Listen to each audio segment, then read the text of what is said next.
comes up today around 4 p.m. And at the World Cup, Norway over Brazil 2-1. England knocked off Mexico 3-2. Today, Spain, Portugal at 3 p.m. and USA, Belgium. In the night game at 8 p.m., Flo Balogun will play after having his red card suspended. Headlines, they are brought to you by Jeep. You can't spell American without it. During the Jeep Makes the Summer event, celebrate 250 years of the country that can, with a great deal on vehicles that always can. I'm Joe Murray. Your next update is in 30 minutes. Coaching the game, or it's just that is. I feel so strongly about that. I can't even tell you. Boston Talk Sports here. What do we got? Sports. Ladies and gentlemen, I need all of you to stop what you're doing and listen. Toucher Yes, I finally shaved my nuts. and Hardy Who, me? Just hanging around. on 98.5. Anchorman, heard about you. Yeah. We're Costco guys. Of course we go shopping while eating a chicken bake. That's gross. Not a great cook, but I do cook. When I asked him about the sides, Kick them in the balls. I don't care about it, but it's not good behavior. Blaze Bailey is omitted. Toucher and Hardy We're the best friends that can be, my buddy and me. on 98.5 The Sports Hub. Let's go. Running around about like a chicken with head cut off. Hey, good morning, everybody. Good morning. We are Toucher and Hardy.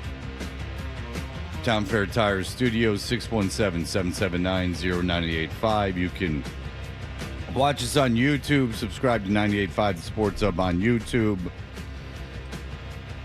It is a show without Wallach. He is in London. He put something on Instagram I saw of him I missed that. in London town. He Oh. says he doesn't think he's going to get into Wimbledon, and it looks like there's about 3,000 people waiting to get into Wimbledon. I'm not exaggerating. Well, I mean, if you're going to go to London and you want to go to Wimbledon, the only logical thing to do is wait until you get there and then wait in line at 6 o'clock in the morning for the last-minute tickets, because there's no way to purchase them ahead of time, is there? Yes, but you have to spend money to attend the event. Okay. So for the certainty of getting in, you have to spend money. But was the trip otherwise free? Is that why he was reluctant to spend the money? No, the trip was he had to pay for everything. But the thing is that again, he's with his kids, his twin boys. I believe they're going to be sophomores or juniors, maybe sophomores. Sounds about right. And sophomores. And so you could not go to Wimbledon at all, which is fine. Or you could buy tickets and kind of like eat it and go. It's pretty expensive. I did like look into going to Wimbledon a few years ago, and it's really expensive. But he's done that before. He goes on and on and on about how much he's paid to go to Red Sox playoff games before. And so you could either not go, you could buy the tickets, or you could go and sit with your kids and make everyone sit there and spend one day in London just futilely waiting to get into Wimbledon. Right. And that doesn't seem like the best way to go about doing things. No. Well, we asked him about this at length, and it was almost as if he wanted to do the stand in line thing. I think he thought it would be a more authentic experience to go there and wait out at 6 o'clock in the morning, and it's the added element of excitement, not knowing if you'll actually get in to the thing you desperately want to see. I can't imagine anyone desperately wants to get in besides him, because he'll like look at any sport. Oh. I can't imagine his kids care at all about getting into Wimbledon. I mean, I'm sure they do now. I'm sure that they're like either like I mean, I'm not lying. It looks like there's like thousands of people all gathered in this massive field, literally thousands of people. And I don't think Wimbledon holds 100,000 people, or even. I mean, how many people do you think they can get in there? 15,000? I have 10,000? Yeah, you could tell me it was 5,000. You could tell me it was 100,000. I don't know. It's not 100,000 because if you watch those matches, those courts are not so big. The stands. So I don't know what he's up to, but again, he lets his children down when he takes them overseas. The Q code of conduct. Yeah, that's the one photo he's posted from his. Well, there's a video he put up. Oh yes. I see it now. Yeah. And he says, I don't think I'm getting in. And because they didn't even get there early enough, because it's noon there now. But this was 2 hours ago, so he went at 10 in the morning. And there was already thousands of people in line. So he didn't even really try to do that. But I just don't understand how he's going to sit there with two kids with nothing to do, just on a field in England. And then that eats a day of the trip, too. Why don't we call him? He's got the international plan, I'm sure. Yeah, let's call John. Nicholas, call John. That's right. Yeah, he's just talked into his phone. Yeah. He said to the phone, he said, call the Don. Hey, another thing I want you to do. Call the Don. Call the Don. Could you make the phone call for me? Hello, Siri. Did I eat last night when I was asleep? In our room. Ask John if it's okay to use this for the radio. Yeah, you should ask him. We don't want to get a lawsuit. I bet you anything that John doesn't answer because he's got no international plan. I don't even think you have to set it up anymore. I think like most carriers just do it for you. No, I don't think you have to set it up either. You used to have to, though. No, he ain't answering. He's not picking up the phone. Stupid bird. Well, I mean, he's locked into the process. Wait, what were you gonna say? What were you gonna say? You were about to say something. Oh, I was just asking how your fourth was. That's all. Oh, it was stupendous. My daughter and I went to a barbecue. No, we went to the movies on Friday. We saw the new Minions movie. Oh, how was that? Amazing, I hear. Oh, there's no dialogue, so it's great. A lot of Minions. A lot of Minions. But we went to that. No, we went to the club I belonged to. And went to the pool, and then they had a barbecue. Nice. Oh, it was very nice. And then she went to fireworks with her friend. I didn't do any of the fireworks. I did that last year, and then it took me I did it in Newton, and it took like an hour and a half to get home from there because everyone was jammed in for the stupid fireworks. So we ended up at a place where these are friends of ours whom, we've been very close to for, more than 20 years now, and our kids have grown up together. And this is something that, the things that we used to do with this family. In fact, we went to London and Scotland with them years ago. And things that we would all do with the kids together. And one of the things was they belonged to this beach club up on the North Shore.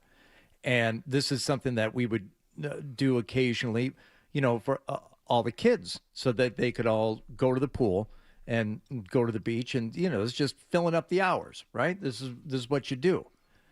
This year, of the 4 children, my 2 kids and their 2 kids, who are just a couple of years behind ours in terms of age, how many of the 4 children were in attendance for the 4th of July Beach Club Day? 2. 0. My 2 kids had better things to do. Their 2 kids had better things to do. So Marcy and I drove up to the North Shore to go to the beach club, which we found out Saturday morning at 9 a.m. somebody had dropped a glass on the pool deck on Friday night, so the pool was closed. Can't go in the pool. They still hadn't fixed it? It's a process, I guess. They don't want to drain the entire pool, but they have to vacuum it like 900 times. And no, we're not going to be done cleaning the bottom of this pool by the time everyone gets there for the hottest 4th of July on record. So everyone, you can set up your stuff on the pool deck, and then you walk down to the beach, and then you can come back to the pool deck and just hang out doing that all day. So that was awesome. That was a great day. As we were driving up there, I'm not saying a word. I know to keep my mouth shut. Don't speak. Just don't speak. Don't be a dick. Don't be so quiet that it's obvious that you think this is a terrible idea. Just don't say anything. I said, okay. We drove up there and just a bunch of adults hanging out. Yep. Doing what? Well, they all drink. Not crazy. It's not like they're getting, smashed. But it's an activity. It's an activity. It's something for them to do. So I just sit there. Pickleball courts open and go play pickleball. It's only 102. Anyone want to play pickleball? No. Okay. Yeah, 4th of July. There's too much pressure. There's too much pressure to do something. It's all day unless you have It's funny because I'll see videos online of them going up to people going up to a bunch of people like, "What are you doing?" And everyone's like, "I'm going to a beach house. I'm going to a beach house." Yeah. If you don't have a beach house, which I don't, then you feel like you don't have anything to do for that, and then there is this obligation to have the whole day where you're doing something. And I don't like holidays like that. The only the only holiday that's easy and fun is Christmas, because the activity is the opening of the gifts, and then everything after that is just an afterglow. And oftentimes you're tired because you've gotten up early, so you can sleep during the day. You were the biggest fan of Christmas, and I like Christmas. It's fine, but that to me is a longer day than the 4th of July.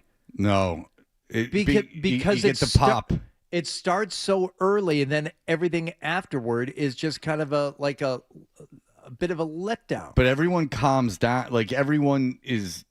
You've had the high, and everyone is. You like that. There's nothing to anticipate afterward. You like that you're like in cool down mode for the rest of the day. Well, I'll tell you why I like Christmas. It's not that. It's that. Jesus. It's that. Yes, Baby I mean Jesus. Yeah, I mean I go to several services.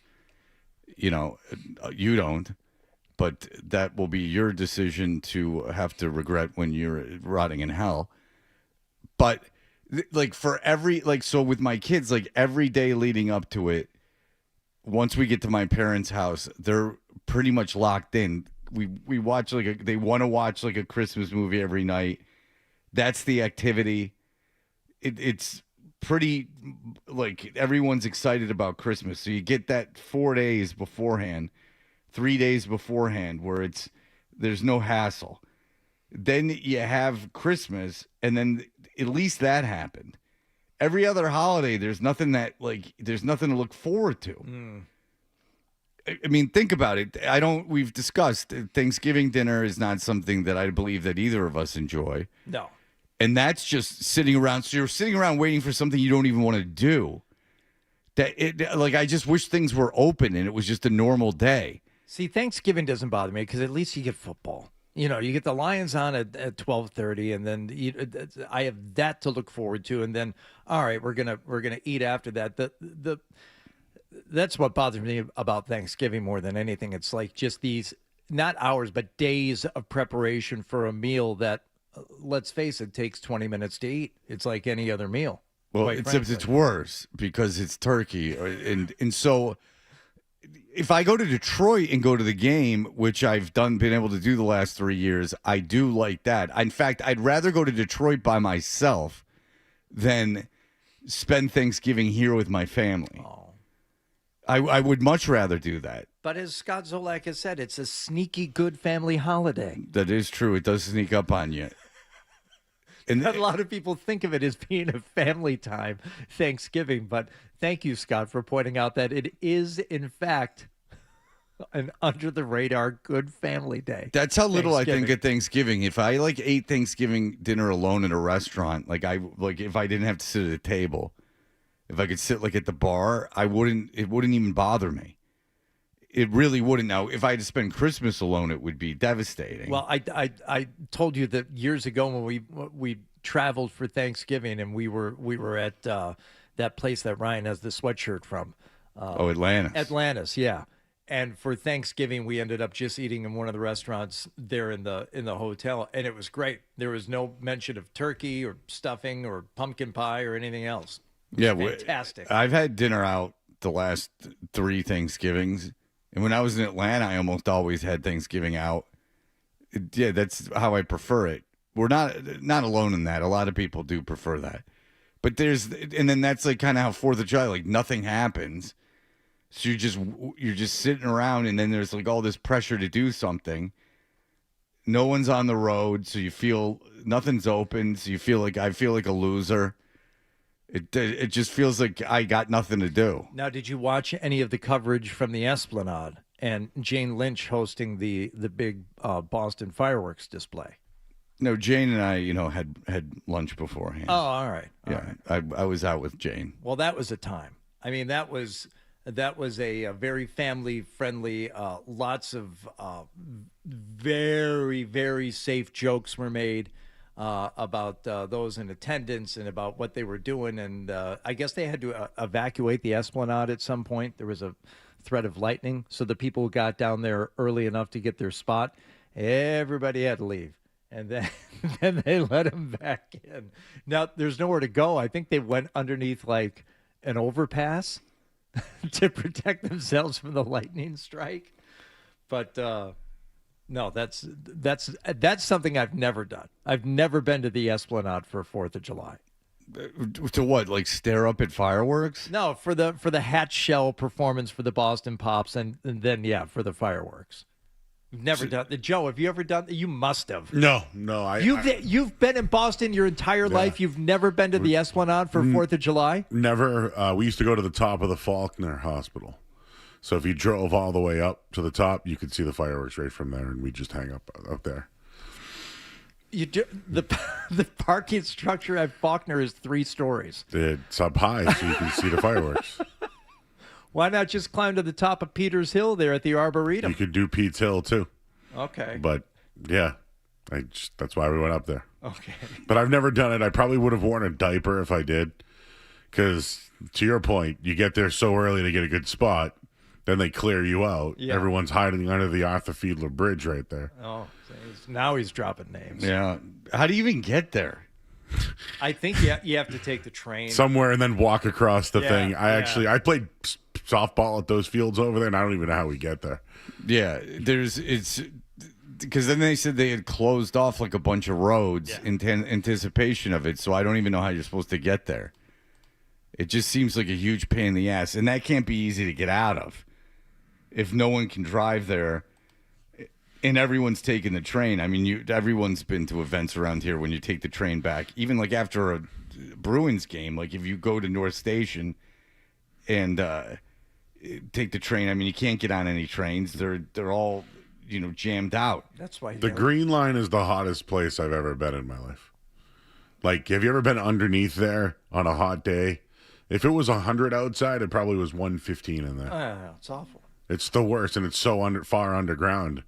That is hell, if you ask me. Yeah. I think I'd rather do New Year's, but it's cold. So, like Times Square. I don't know. That if I had to choose. Times Square, you're just a sitting duck. Times Square, you're just jammed. I don't like Times Square anyway. It's too much of an assault to the senses. And just standing there all night in just a crowd where you can't move. No, and the list of things that I never want to do in my life, the Times Square New Year's Eve would be near the top, but the Esplanade fireworks ranks pretty high too. But I'll watch the New Year's Eve stuff just out of fascination that people have done that by choice. That it just seems like a anxiety attack by times a million. Just you're standing in Times Square with thousands and thousands of people. You're all shoveled into these like gates and bins. But you're watching for Ryan Seacrest too. Yeah, and then that's another thing is like nothing. Talk about nothing going on.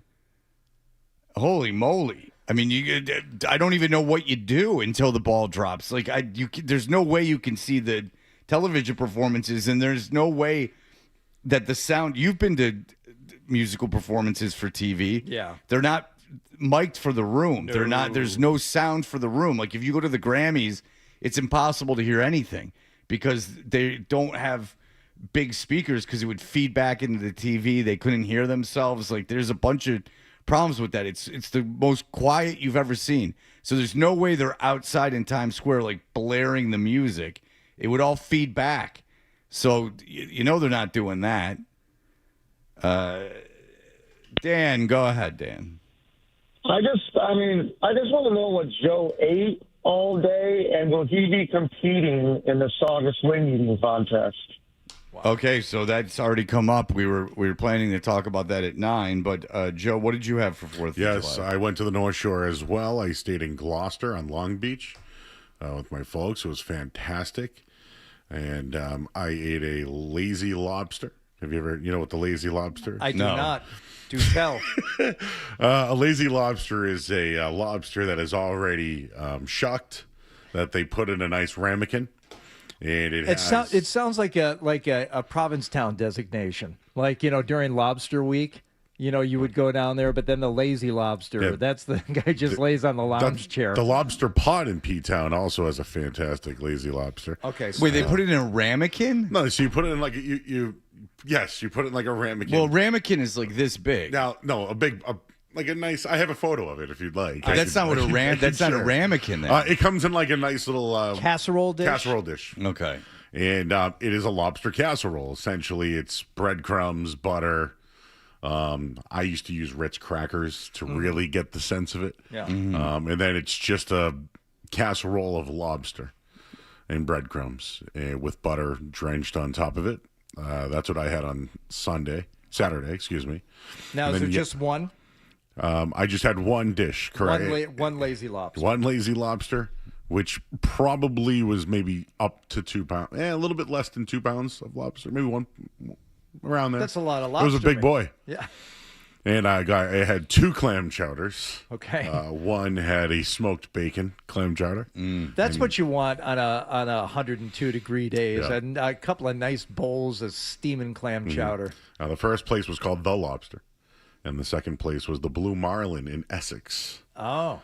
And very nice dish. I got a fried clam plate because the clams were okay to eat on the North Shore this weekend. And that came with onion rings and french fries. Did you see what happened in the Merrimack River? I did not.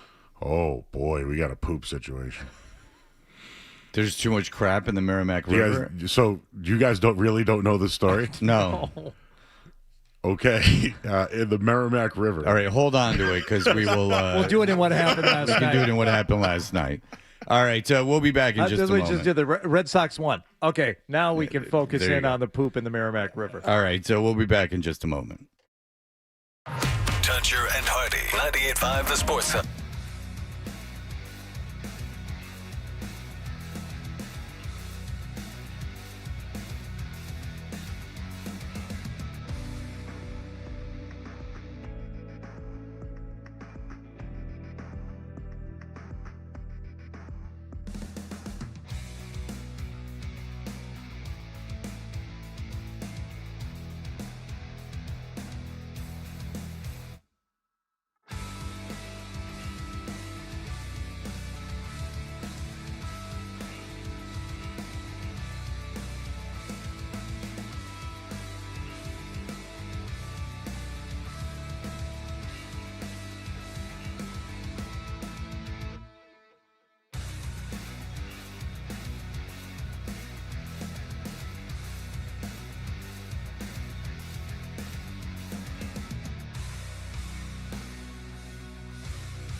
All right. There you go. All right. We are Toucher and Hardy. What happened last night's brought to you by Leonard Hair Transplant Associates, where your hair doesn't have to be a game of what happened. So change your lettuce and change your life with Dr. Matthew Lepresti at 1-800-GET-HAIR. Joe, when we last left, you said you had clams on the 4th of July. You said that they are edible again. And then you said, "What do you know what happened to the Merrimack River?" And the answer is no. Well, guys, about a week before July 4th, approximately 8 million gallons of wastewater per day were entering the Merrimack River as two sewage main breaks in Haverhill have leaked into the river. So basically 8 million pounds of crap, poop, waste, pumping all through the Merrimack River, which the Merrimack River leads out to beaches such as Salisbury and Plum Island and some other North Shore beaches, which were closed over July 4th weekend. Okay. We do have a news report on Yes, this. absolutely. It's a brief one. All right. This isn't up now either. My Vox Pro. I can try and play it. You want to try? It's not working. They reset the board. So, no, nothing. I'm getting levels, but I'm not getting it coming out over the air. Try it now. Massive sewage leak in Haverhill is contained tonight. The mayor confirms a temporary bypass system was successfully installed today at the city's South Mill Street pumping station. Boo! Oh, poor little snowflakes. You can't swim in poo. A lot of people pay good money for that. Since Friday, millions of gallons of wastewater spilled into the Merrimack River, forcing beaches downstream to close. At least one reopened today. Ipswich says water quality tests came back safe. The state hopes to have all the remaining North Shore beaches back open to swimming in time for the weekend. Now, how do they solve getting the crap out of there? I don't know that one. The ocean probably handles that It just dissipates, and kind of flows out. And, you're swimming in crap all the time. And the whale crap and fish crap and turtle and shark crap. Yeah, but how many pounds was it? 8 million pounds. Yeah, 8 million pounds of sewage doesn't seem like something that just goes away in a couple days. Sounds like it would be something that, if it washes up on the beach, that comes back into the water too. Because the waves hit the waste and then brings the waste back into the water. I don't think the sand erodes at a pace where 8 million pounds of sewage would go away. Yeah, but the ocean goes out for, I don't know how big the Atlantic Ocean is, but I got to believe it's hundreds of miles. And thousands of gallons of water. And there's, Fred, it's huge. Can't drink it, though. But the thing is that the ocean's always coming to shore. Like 8 million pounds of sewage, like a lot of that is washing to shore and then going back out and then washing back in. Tell that to the Titanic. How come that hasn't washed up on shore? Because they're insisting that you blow up looking at it. Oh. They get you into a special submarine. Tides go in, tides go out. So there's a bunch of sewage, tide goes out, you're fine. Go swimming. It's not great in Haverhill right now. The Merrimack River and all the businesses that were there. Oh. Not great. Does not smell good in that area whatsoever. But yeah, do you feel like a real fool? Do you feel like a piece of scum? Do you feel like you're getting what you deserve?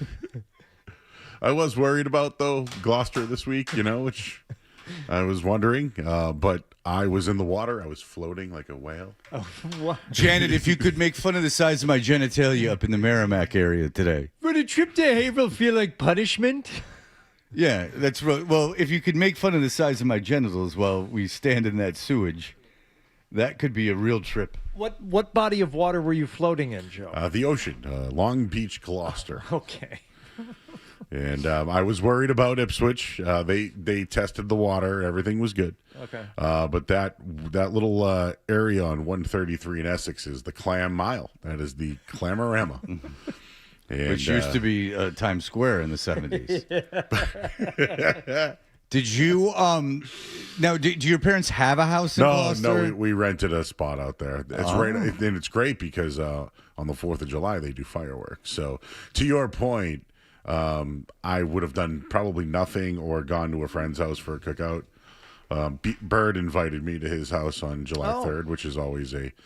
But at Port-au-Pines? Port-au-Pines on a July 3rd.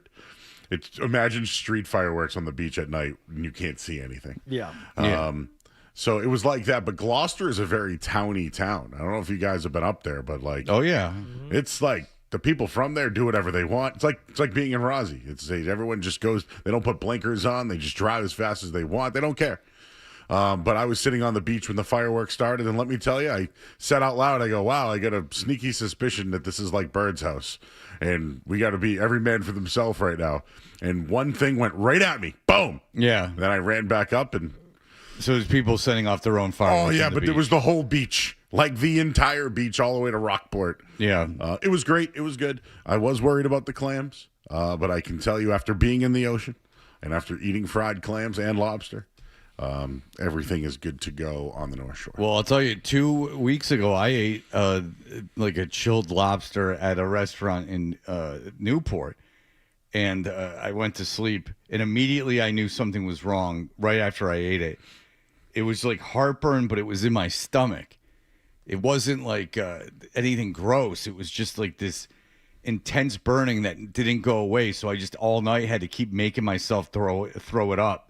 Like, I wasn't nauseous. It was just this incredible, like, burning. Like, I don't know what happened, but it would obviously... Acid reflux. Yeah, but I don't get that, really. Yeah. Like, so I don't know why shellfish would cause that. Did you eat a lot of butter? No. I didn't have any butter. It didn't come with butter. It was cold, so it didn't come with butter. So it came with, like, vinegar, and it came with cocktail sauce.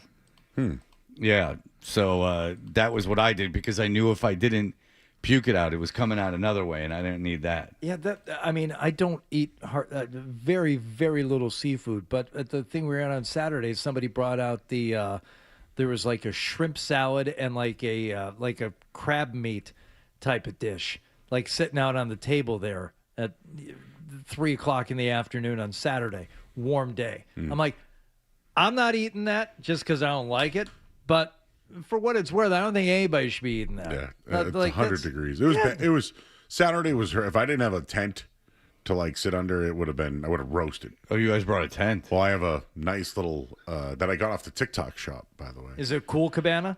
It is. It is. Yes. They're taking over, and you screw it right into the ground. So not like the corkscrew goes right in. You put your umbrella in, flip it up, and then you just put sand in the sides. Put sand in the pockets. Yeah. Oh, that sounds like a huge fantastic. No, it's so much easier than the old school Stakes. the tents that we used to take to remotes, Fred. You know the easy ups. Yeah. This thing is just one pole, and then you drape it over, and you just put sand in the pockets on all four corners. Everyone on the beach has a cool cabana or one of the knockoffs now. Now the knockoffs are coming out. They have this thing called the Sand Shark that looks really cool. They're like $200 or $300. The Sand Shark is so I went on the TikTok shop and was solicited and purchased it that way. Oh, you were because I'm a solicited. TikToker. All right, there you go. All right, what's going on? What happened last night, Hardy? Red Sox getting it done have now won 8 of their last 10 games. Correct. There's and the offense is coming around. Durbin, the base runner, swinging a high drive, center field deep. Series back. He's back, and it's gone. Jaron Duran with number 13. The Red Sox quickly tie the ball game with a 2-run shot. That is the Red Sox as they're on their western road trip right now over the Los Angeles Angels. They were not done. Wilson Contreras. And a swing and a high drive left field. Low. Turn it around and see you later. Contreras with number 20. A 3-run blast. That's his second in as many nights here at the Big A. And the Red Sox take the lead by 3. The Big A, of course. Everyone knows it as the Big A in Anaheim. Yeah, I have no idea. If it were $1 million, what's the name of the stadium in Anaheim? Well, they've hired John Mozeliak, so they're all set. Oh. But after, dropping 2 or 3 to the Nationals at Fenway leading into this trip, they sweep the Angels, and now will continue their road trip tomorrow when they visit Chicago. But scores of 5-2, 8-1, and 7-5 yesterday. as the Red Sox win 3 in a row, and as I say, 8 of their last 10. How about that? It's amazing when they play. Well, first of all, they don't have Meyer or they don't have Anthony. Which is a good thing, by the way. Yeah, well, it apparently seems that way. And also, you've learned that Kansas City and Anaheim are worse than them. That's what you've gotten out of this season, is that there's 2 teams in the American League that are worse than them. Yeah. I'll say this, a couple of things. Caleb Durbin's really turned it around. He was batting 160. He's batting 235 or something right now. Like that. And he had to leave the team and go see Aaron Judge's hitting instructor. So it's great to know that when you acquire somebody, they hate who you have, so they have to go outside the organization. But another just note from last night, Wilson Contreras hit his 20th home run. Fangraphs did not have a Red Sox player to hit over 20 home runs this season. Oh. So Wilson Contreras has hit 20, and I think that Alex Cora said he would donate to the Jimmy Fund if anyone hit 20 home runs this year. So I hope that he... because now that he's canned, I hope he holds that bargain up. Oh, well, I mean, we can only hope. But I'm surprised they didn't have Contreras hitting 20 home runs. That seems pretty standard for him. I don't know if has he been that guy? Contreras? Oh, yeah. In his career? Oh, sure. I think he's always been around 20 home runs. I can look. He hit 20 exactly last year. Yeah, he's been about a 24 is his high. Yeah, so he's generally around 20 home runs. When he hit 15 a couple years ago, but he only played in 84 games. So he's been a pretty good first baseman too. Yes, he's been good defensively. It's a little bit of a surprise that he didn't make the All-Star team, but he's going to end up making it because Guerrero bagged out. Yeah, so there's going to be some openings on the All-Star team. So you can look out for Wilson Contreras doing that for you coming up in a week. All right, we'll be back in just a moment. There is controversy with the United States of the World Cup. So the United States, after all this goodwill and how much people have been enjoying themselves in this country, has gone and screwed it all up. It really seems that in one foul swoop, they've just ruined all the goodwill that they had once had. But we will have that for you in just a moment. Here are the headlines. Sports Hub headlines. Well, the Red Sox were in the Big A last night and defeated the Angels 7-5. Wilson Contreras.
Archer and Hardy, there was some controversy with the World Cup. Indeed, there was. First of all, we do have results from yesterday, and there was a big match last night. One of the host countries of Mexico fell to England yesterday. Jude Bellingham, 2 goals. Big 5 or 10 minutes on the cards here for Mexico. It's played on to Harry Kane, who crosses and Bellingham's there again. And England lead 2-0. And in the blink of an eye, the game's getting away from Mexico. Harry Kane himself would score on a penalty kick, and England would go on to win 3-2. Earlier, Norway holding a 2-0 lead for much of that game. I don't know if you saw the end of this one. This is one of the things that probably bothers American sports fans more than anything about soccer when you get to the end of the match and they're into the stoppage time. So they had 10 minutes of stoppage time where they were playing, and I thought it only said 7 or 8 up there. They had gone well beyond what anyone thought was the time remaining in stoppage time. It looked like they were just waiting for Brazil to score against Norway, and they did. But he's not saving that one. Neymar gets himself on the World Cup score sheet and still chats away to Neelan about what I have absolutely no idea. The goalkeeper's been brilliant. It's 2-1. Yeah, Neymar scoring there on the penalty kick late, but it was not enough as Norway would take the 2-1 victory. But the thing that everybody is talking about is the fact that the U.S. had their best players sent off with a red card in the previous match. And now the ban has been lifted. And the U.S. men's national team, Flo Balogun. Yep. Flo Balogun, thank you. After President Donald Trump asked FIFA to review the matter. FIFA said on Sunday they would suspend the red card against Balogun, and he would be available to play tonight as the U.S. takes on Belgium.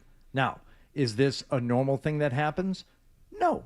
The last time it happened in the World Cup was over 60 years ago when a red card reversal took place, and now, as you can imagine, people are upset about it. Well, I saw 0 since the introduction of yellow and red cards in the 1970 edition, I guess, of the World Cup. No player has ever received a red card and gone on to play in the team's next match at the FIFA World Cup. Yeah, I think you have to go back to the decade before that and whatever incarnation it was before you could find precedent for right. this. So the thing is that now, so the United States, everyone had, like, politics had stayed out of everything, and that was the whole running dialogue, right? You've seen this too, is that, wow, the United States, this was going to be like, it's a very divisive time. And then all these people came into the country and everyone's having a wonderful time. And there's all these great stories of the fans from the other countries coming in and enjoying themselves. And then the United States has got to come in and start calling in favors and getting unprecedented things done in but for their benefit, crooked things. And now it kind of like ruins all that goodwill. I would imagine that there was some part of the world that was like, the United States has been such a great host. It would be nice if the team could make it past this round. And now I got to imagine everyone in the world is rooting against the United States. I would think so, but it's also par for the course when it comes to FIFA and politics. It's the most corrupt sports organization on the planet. So if this was going to happen, it was going to happen with FIFA and most likely a host country. Now, FIFA says they're basing their decision on Article 27 of the disciplinary code, and that says they can decide to suspend the enforcement of a previously imposed disciplinary sanction.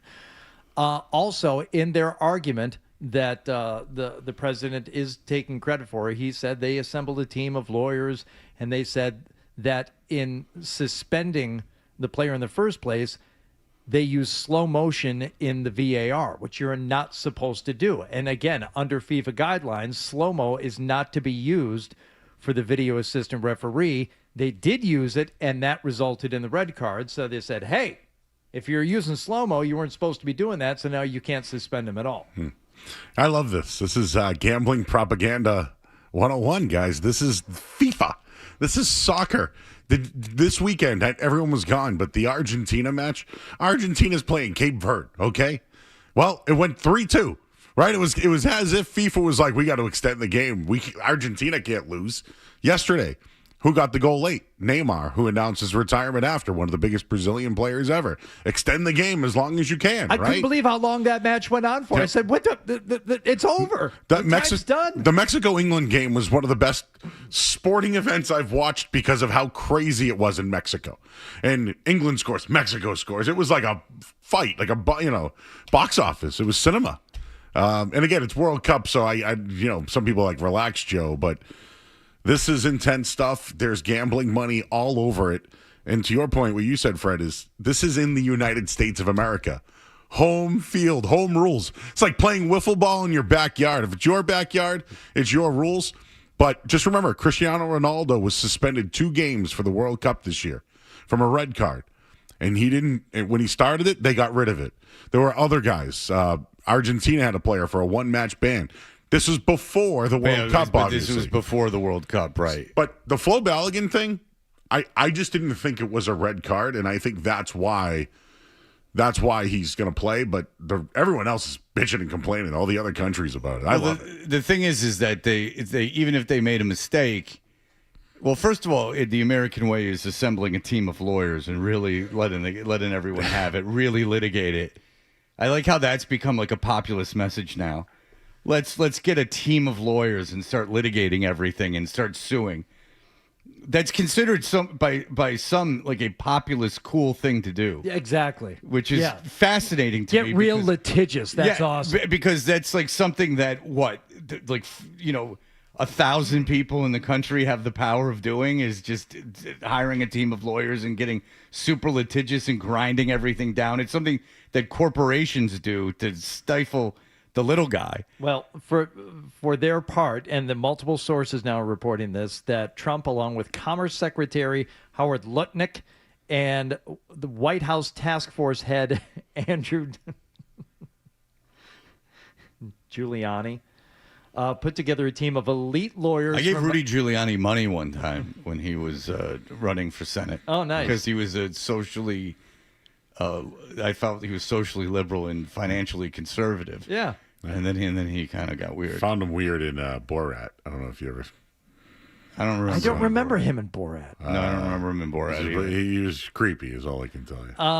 A team of elite lawyers from outside the government to challenge the Balogun red card and the use of the slow motion instant replay. The president also conveyed to FIFA's president that the appeal had been filed and believed the red card penalty was excessive. And then, lo and behold, FIFA's independent committee reviewed the decision and agreed that the penalty was incorrectly given. Yeah, it's a shame. It's because it just like casts a pall over everything. And then I'm reading, guys that analyze soccer, guys that played, saying that this isn't even good for the United States necessarily, because if they don't win, it's a whole situation. Oh, asterisk. Baby. Yeah. Get ready for that. It's just like there's some people that are positioning as even unfair to the United States players. So there you go. I know we're up against it, but within the last hour, there's the UEFA has come out and talked, and now Belgium has the right to appeal. So this is great. Yeah, and I'm sure that will work like a charm because Belgium. I wonder if Belgium can get as many quality attorneys to get together and really push for it. And then who's the official tonight? We need to know that one. Right. So I wonder what if this guy gets a red card tonight? Are they just gonna go nah? All right. Well, there you go. So that will be happening this evening. We'll be back in just a moment. Hardy had a big weekend, and he wants us to figure out what he was up to. More Toucher and Hardy on the way.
Watch us on YouTube. Subscribe to 98.5 The Sports Hub on YouTube. All right, so Hardy was asking what we had been up to for the 4th of July. There was nothing overly exciting. I did like not having to work on Friday, and even though I had nothing to do, that was a holiday. I'm glad I didn't work it. It's the first holiday I haven't worked. I believe, no, I didn't work President's Day, but I worked Martin Luther King Day, and I did work, Memorial Day. So the two important ones I worked. The ones that aren't so important, I didn't work. So that's, that's how you got to do things. But Hardy, you were up to good in the neighborhood. You were doing things for your fellow man. Well, I don't know if you know this, Fred, but I am a person who likes to serve and be of service. Yeah. And when it comes to neighbors, especially if a neighbor needs something, and a neighbor of mine approached me about, actually asked if my son would be interested in taking a job. Now, you may recall the last time this happened, same neighbor, by the way, asked my son if he would be up for earning a little extra cash by directing traffic for a large party that they were having at their, we'll call it the compound. It's a group of 3 homes owned by all related family members, and they have a decent piece of property there, and they all kind of it's a commune almost. They bought 3 houses next to each other. There was the original house, and then 2 homes were built on the lots, next to it. So they go 1, 2, 3, and there's a big piece of land behind it, and they all kind of share everything in terms of there's a pool back there, and there's trails back there, and there's workshops and things, and gazebos and all this stuff back there, and they all just kind of mingle back and forth between the 3 of them. It's like West Virginia. It's very New Hampshire like, I would say. Well, it's just like inbred like West Virginia kind of situation. There's no inbreeding. They were just related. No, but it does seem like something from the hills of Appalachia, like where there's this, a family only intermingles with itself. Oh, sure. It's like on the top of a mountain. Well, I have people there in Virginia, and yes, it's very relatable to me. I can see what they're getting up to over there. I like it. That sounds like hell. That they all decided to move in is like literally right next to each other on the same plot of land. My friend and his wife and their kid, they live in the middle house, and on one side is his mom, and she has her own house. On the other side is his sister and their family, and the 3 of them all live there together. Wow, that sounds terrible. It's wonderful. Yeah, I'm sure it is. Okay, but. So this same family asked my son if he would help direct traffic for the party that they had last summer. I said, why didn't you ask me? I will help. I will help him help you. And we got the flags, we got the vests, we had the cones, we did all that. You're like last Costanza, with more success though. Remember when Costanza was moving the cars, parking them on the street? Oh, it was great. Yeah, it's a good one. Yeah. So wait, first of all, if I was a kid, that sounds like a nightmare where I would have no idea what I was doing. You're asking me to direct traffic and I don't drive. Like, I don't know any of the rules. Like, these are people that can just say no. It just sounds like a nightmare for a kid. But so when you heard about this, you went out and purchased things, or did you already have them laying around? No, my daughter, from her brief career as a soccer ref, had some flags, and I did have a couple of orange vests already. So those were. Why'd you have those? Well, the first one was actually made sense. It was for walking the dog at night. You put on the reflective vest. Right, you get those hill people out there in their tractors, and then I've been gifted, a couple of items since then. So you could cosplay, yes, as a municipal worker, right? Right.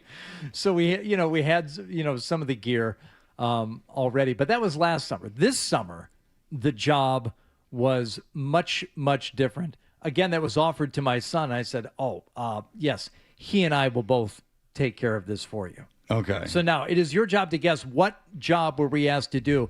I will tell you that all 3 of the families on the compound there were going to be gone for a period of 3 days. And they were kind of stuck because normally someone is there to do this job, and there was going to be no one there, and this is a job that has to be done. It has to be done.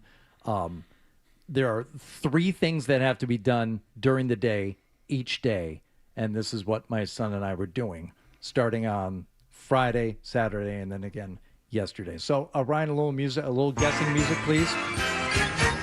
So you can ask yes or no questions to determine what job my son and I were doing. Okay, but there's 3 steps to it? There are 3 steps to it, but it is all under the umbrella of doing this one thing. Okay. Does it involve animals? It does involve animals. All right. That's a very good guess based on that. I think the culture that you've kind of divined in your own mind of how these people live. They probably have a cage out back where they have several wild animals, wild dogs. All right, Joe, go ahead. I was going to ask if it's a place, as a habitat that you could be building. It was no. There was no building of anything. Okay. Are these animals kept outside? All right. Does it have anything to do with birds?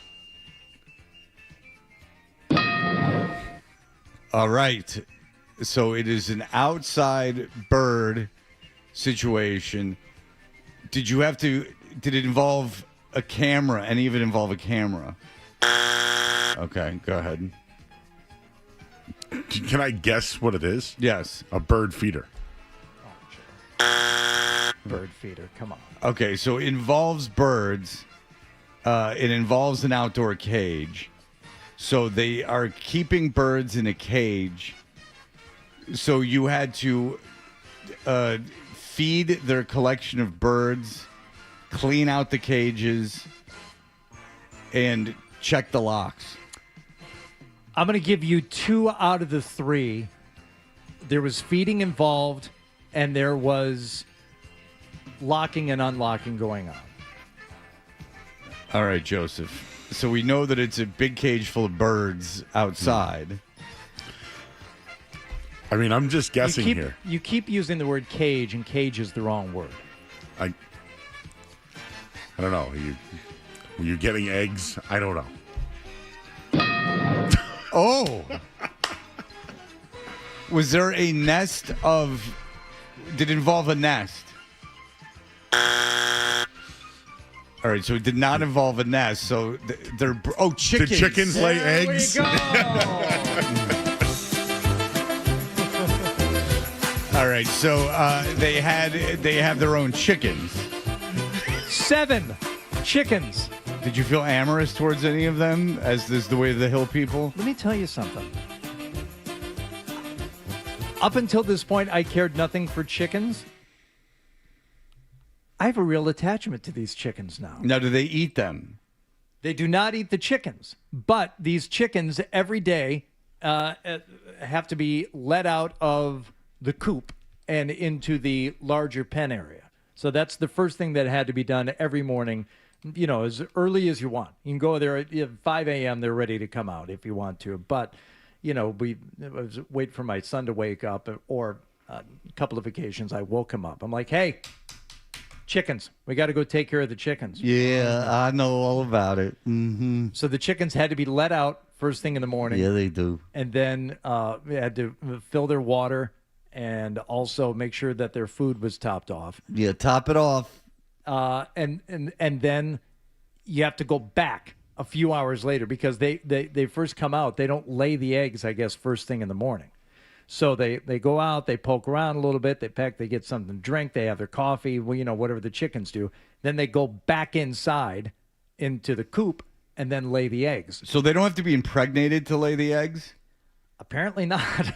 So they just lay eggs all the time? Every day there would be 6 or 7 eggs that had to be collected around 9 or 10 a.m. So we would go back over, collect the eggs, and then there was another visit that we would make during the day to make sure, because it was very hot, make sure that they still had enough water and that, you know, they were doing okay. And then this was the thing that caused, probably the most stress was they just put themselves back into their coop at night. They just walk up the little ramp and they're like, "Now we're going to bed now." Now we were told they would do this around 7:45, 8 o'clock. So Calvin and I went over there the first night and they're all they're happy to see you. They're like, "Hey, come on in, try and pet me." But you can't. There's one that you can pet. The other ones, they don't want to be pet. But they were just all hanging around. I'm like, "Well, you guys got to go. You got to go night-night." They're like, "No, we're not ready." They were taking advantage of the babysitter. Like, right. No, we stay up late. And this is the time we normally go. So they do have, of course, some, recreational things set up in the yard. So the boy and I went over and played a few games of badminton. Oh, yeah. While we were waiting for the chickens to go to sleep, we go back over there around 8:15. They're still just hanging out.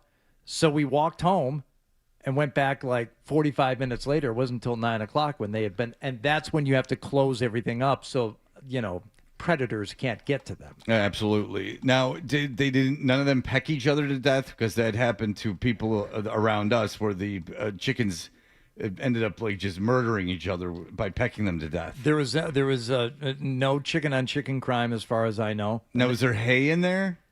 Yeah. There's something on the ground in there, and you got to watch where you step. I can't believe how much crap these chickens produce. Did you have to clean the crap? No. Okay. That was not part of the deal. All right. Do they clean the crap, or they just allowed to bask in it? No, I think they clean it out pretty regularly, and I'm guessing that like 3 days is a long time to go without it being cleaned out, so it needed a cleaning once they got home. Did they ever tell you why they do this? The free eggs. Right. But they just have to maintain a coop and do all these things for the chickens. Now, are the eggs gross when you get them? No, they're unbelievably delicious and fresh. No, but are they gross when you like pick them up? No, there's a little bit of like embryonic fluid. No, like hay or something Afterbirth? stuck to them because there's got to be some moisture attached to them when they lay them. So sometimes there's something stuck to them where they lay them. Yeah. But no, you just kind of like brush it off. Now, did you eat the eggs? Yes. All right. So they just said go hog wild. You can do whatever you want with the eggs. Nothing else you can do. I mean, they're getting 6-7 eggs every day. So like you don't need to save them for us. We have plenty of eggs every day. Once we get back. So they just love eggs. That's what they're doing, and they never eat the chicken. Well, I think they love chickens too. It's like Chachi. Did Chachi keep chickens for the eggs, or because he loved the chickens? I had one called Elvis because he couldn't name him after the Beatles because that would be sacrilege. Right. Beatles are roosters. Now, only one of the chickens has a name, and I can't remember the chicken's name. It was like Chickle. Is it the only one that they're allowed to pet? Well, that was the one that Roger had, and he only kept the one chicken in. So there are 2 coops on the compound. Right. But at one point, his chicken kept like getting out and going over and visiting the other chickens, and they didn't want him in there. They tried to put him in there, and they're like, no, they went crazy. And then one day, the chicken had flown over the fence and gotten into the pen with the other ones, and they had accepted it finally. Oh. So now they all live together, but that also means there's an empty coop on the property. Now, do they feel bad for the chicken that it wasn't being accepted by the other chickens? I think they did, but now they all live together in harmony. In perfect harmony. Yeah. Okay. So they've decided that they're going to devote a good portion of their lives to getting fresh eggs. They do so much over there. It's hard to know how much time actually gets devoted to the chickens, but it is part of their daily routine. Now, they live off the land? No, there's no. I mean, there are beautiful gardens and there are vegetables and herbs growing in various places on the property, but no, they don't live off the land entirely. It's a very Little House on the Prairie situation. Yeah, it's really nice. But it's in Canton.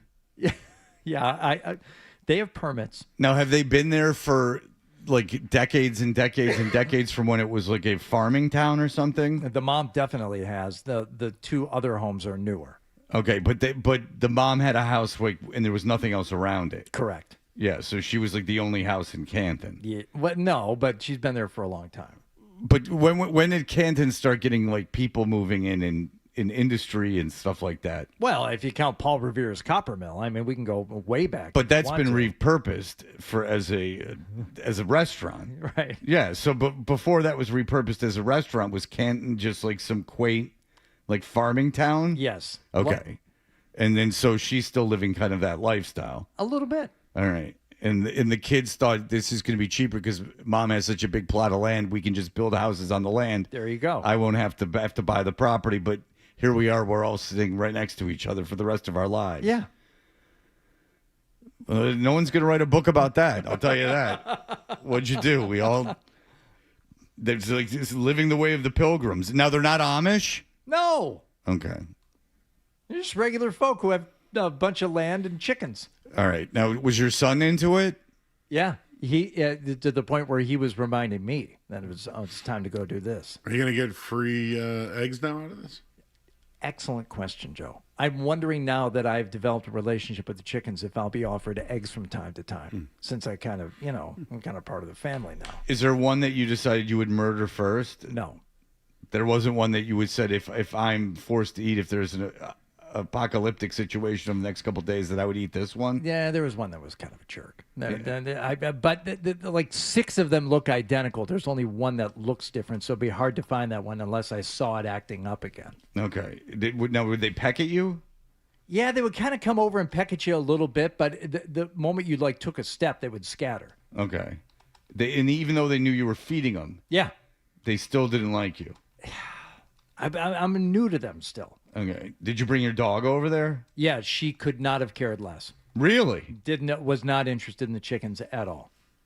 When did she lose her spark? I don't know. But this seems kind of concerning. That seems like that would be the thing the dog would like the most in the world. This is the same dog that will lay in the yard and rabbits will hop by her and she just says, "Hey, what's up?" Wow. She does not care. And she's always been like that. Pretty much. She Fortunate. hates deer, but any other animals she's fine with. Oh, like a hippie. All right. Well, I'm glad that you got that. Now, when do they come back? They got back yesterday afternoon. Were you sad to see him come back? A little bit. Did you go over there like right away when you saw him pull in? No. They let them have their time. Was it hard for you not to go over there?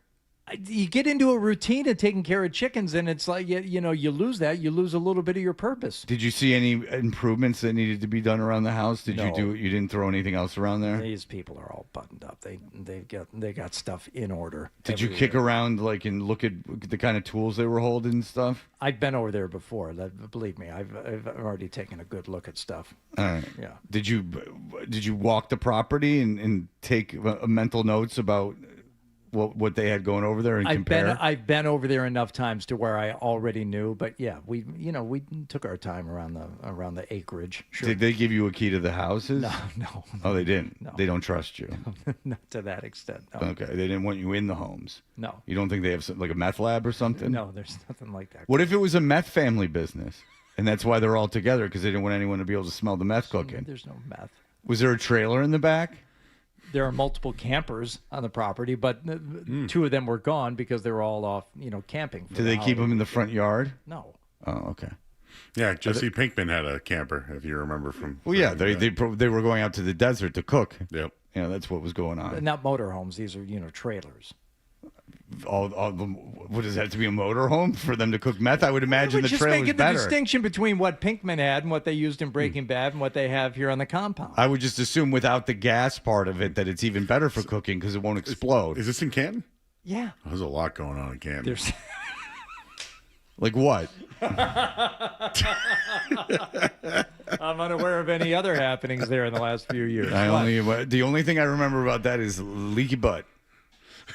Is the texting about the leaky butt. The balloon knot. Yes, is the balloon knot, as they put it. That one's going great for him. It's not so good. All right, we'll be back in just a moment. Jaylen Brown is taken to Twitch, and we will have some of the things that he had to say.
Brown now and give you Edgecombe because we feel that in this window of like Embiid and Maxey that we have this little window.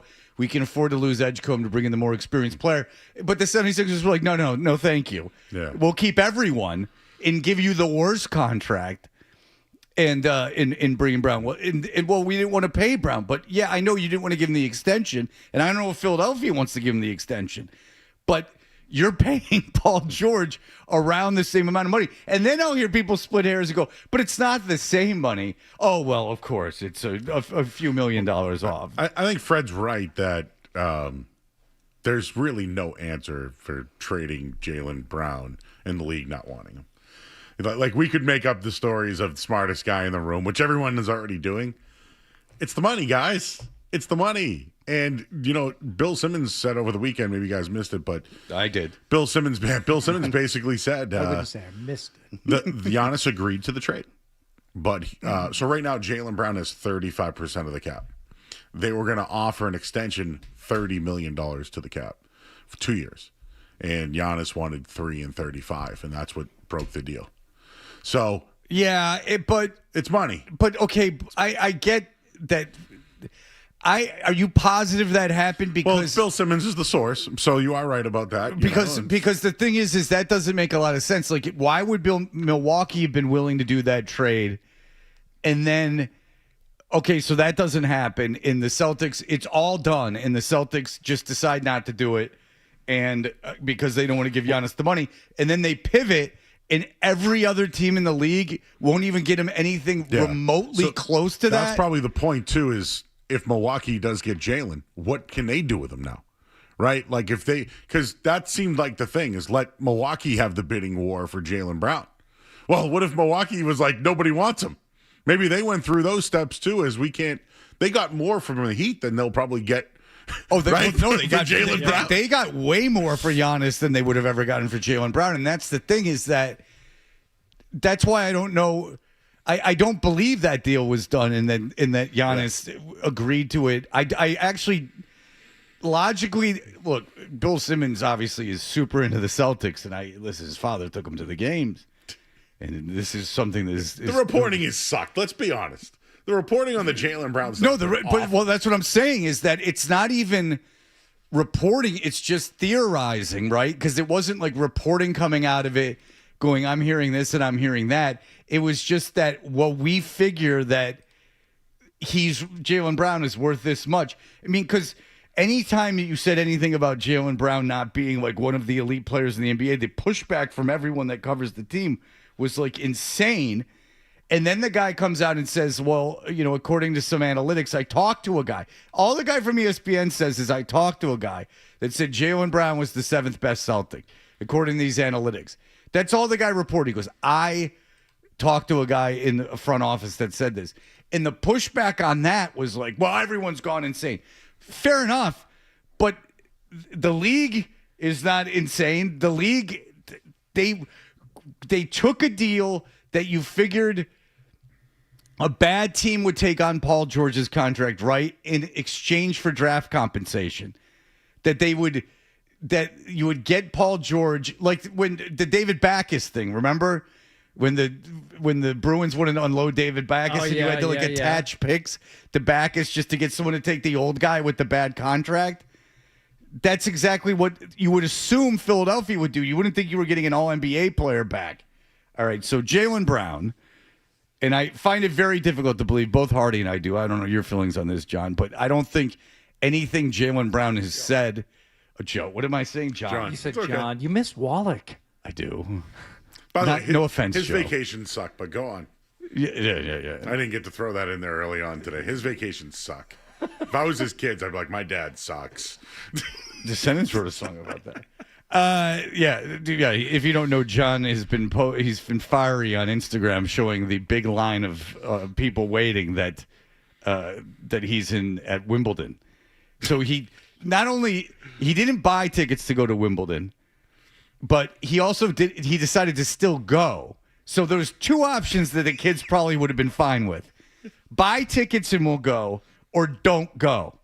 But instead, he's burning a day sitting in a queue, as they call it overseas, a queue of like 3,000 people waiting for, I don't know, 500 tickets. Let's go to this field, and with this hordes of people. Do you think the kids know any of the Wimbledon tennis players? Absolutely not. Like Yannick Sinner, they really know them. And the thing is that like me going to Wimbledon, it doesn't even really matter. Like it's just kind of like, oh, cool, because it's so close to London. It's just like a nice day trip. You're outside. It's something that you're experiencing that's very. It's like going to a polo match or something, right? Like they have the polo matches in Newport. Like you go to a polo match, you go like, I don't care what's going on. But here I am at a polo match. I feel very fancy. Right. Like you go to Wimbledon, because you're already in London. I wouldn't go to London to go to Wimbledon. But again, it's like just a couple train stops from London. And you go and you're like, oh, wow, I did it for a day. That was nice. I kind of walked around. I don't really care what happens in the matches. Be like going to Churchill Downs. You're like, oh, okay, I'm just here. It's the venue. Yeah, exactly. Like I'm just kind of like, okay, yeah, I've done that now. Like that was a day. Yeah. We had 5 days in London, and this was the way I was spending one of them. But if I'm a kid, and like now I gotta sit in this line. I don't know. I think of my own kids and just the misery and the guilt that I would feel. That I just couldn't spring for tickets. But then again, they wouldn't have cared probably if he didn't spring for tickets. Just don't make us go. Let us come home a day early. Knock a day off of this trip. But you're in London for what, like 5-6 days. And one of the days is just spent dicking around in a field in a line for something the kids don't even really want to do. Which you could literally do in Natick. Exactly. You could just sit in a line anywhere. A Dairy Queen. Like, I don't know what kind of like if my daughter like is big into Olivia Rodrigo, we got a break and then we'll play the jail and stuff. But like my daughter's really into Olivia Rodrigo. She'd wait in line for like 3 hours to go with Olivia Rodrigo at the end of the line. Yeah. But it like just some horse crap that they don't care about. Like if we succeed in this, what's the payoff? Something that I don't care if we do anyway. Yeah, something that is fine, but not something I necessarily like really want to do. I don't know. I feel too much guilt about things like that. Like I'm ruining everyone's time. It would bother me. I'm not old school enough father. All right, we'll be back in just a moment. Sports Hub headlines. All right, Red Sox winners last night, 7-5. They sweep the Angels, and now they're off until tomorrow. They'll take on Chicago. Ranger Suarez got the start yesterday, but he left the game. He's got an adductor strain. He did make the All-Star team this year. Wonder if that could hold him out. Aroldis Chapman also an All-Star. Wilson Contreras, not an All-Star. He hit his 20th home run. Celtics.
We're Toucher and Artie. Joe's in for Wallach today. John's very proud of himself. He's on Instagram now saying that he's getting into Wimbledon. 4 hours they waited to get into Wimbledon. Oh.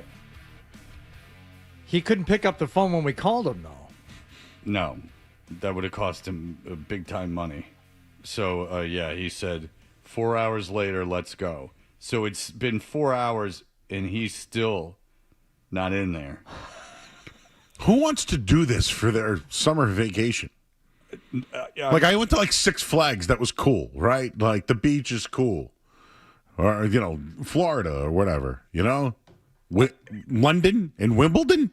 So that's the thing is that I've always said to him is that unless you have, exceptional children that are, really into, culture, either they're into history or art or theater or, something that makes going over to Europe worthwhile if you're just a normal tourist, and I know that showing kids the world is probably good for them and things like that, but I just had to be honest with myself and go, I'm not wasting my time flying over to Europe. I guess if we had Hardy went with friends and if there was a bunch of people. There were 8 of us, and this is a huge component of it as far as I'm concerned. It was London, where everyone's speaking English. There, we were at a hotel that had a pool, so the kids could go swimming, and then they could, eat foods that little adventurous here and there. But for the most part, it was stuff that they kind of recognized. My kids aren't, like these,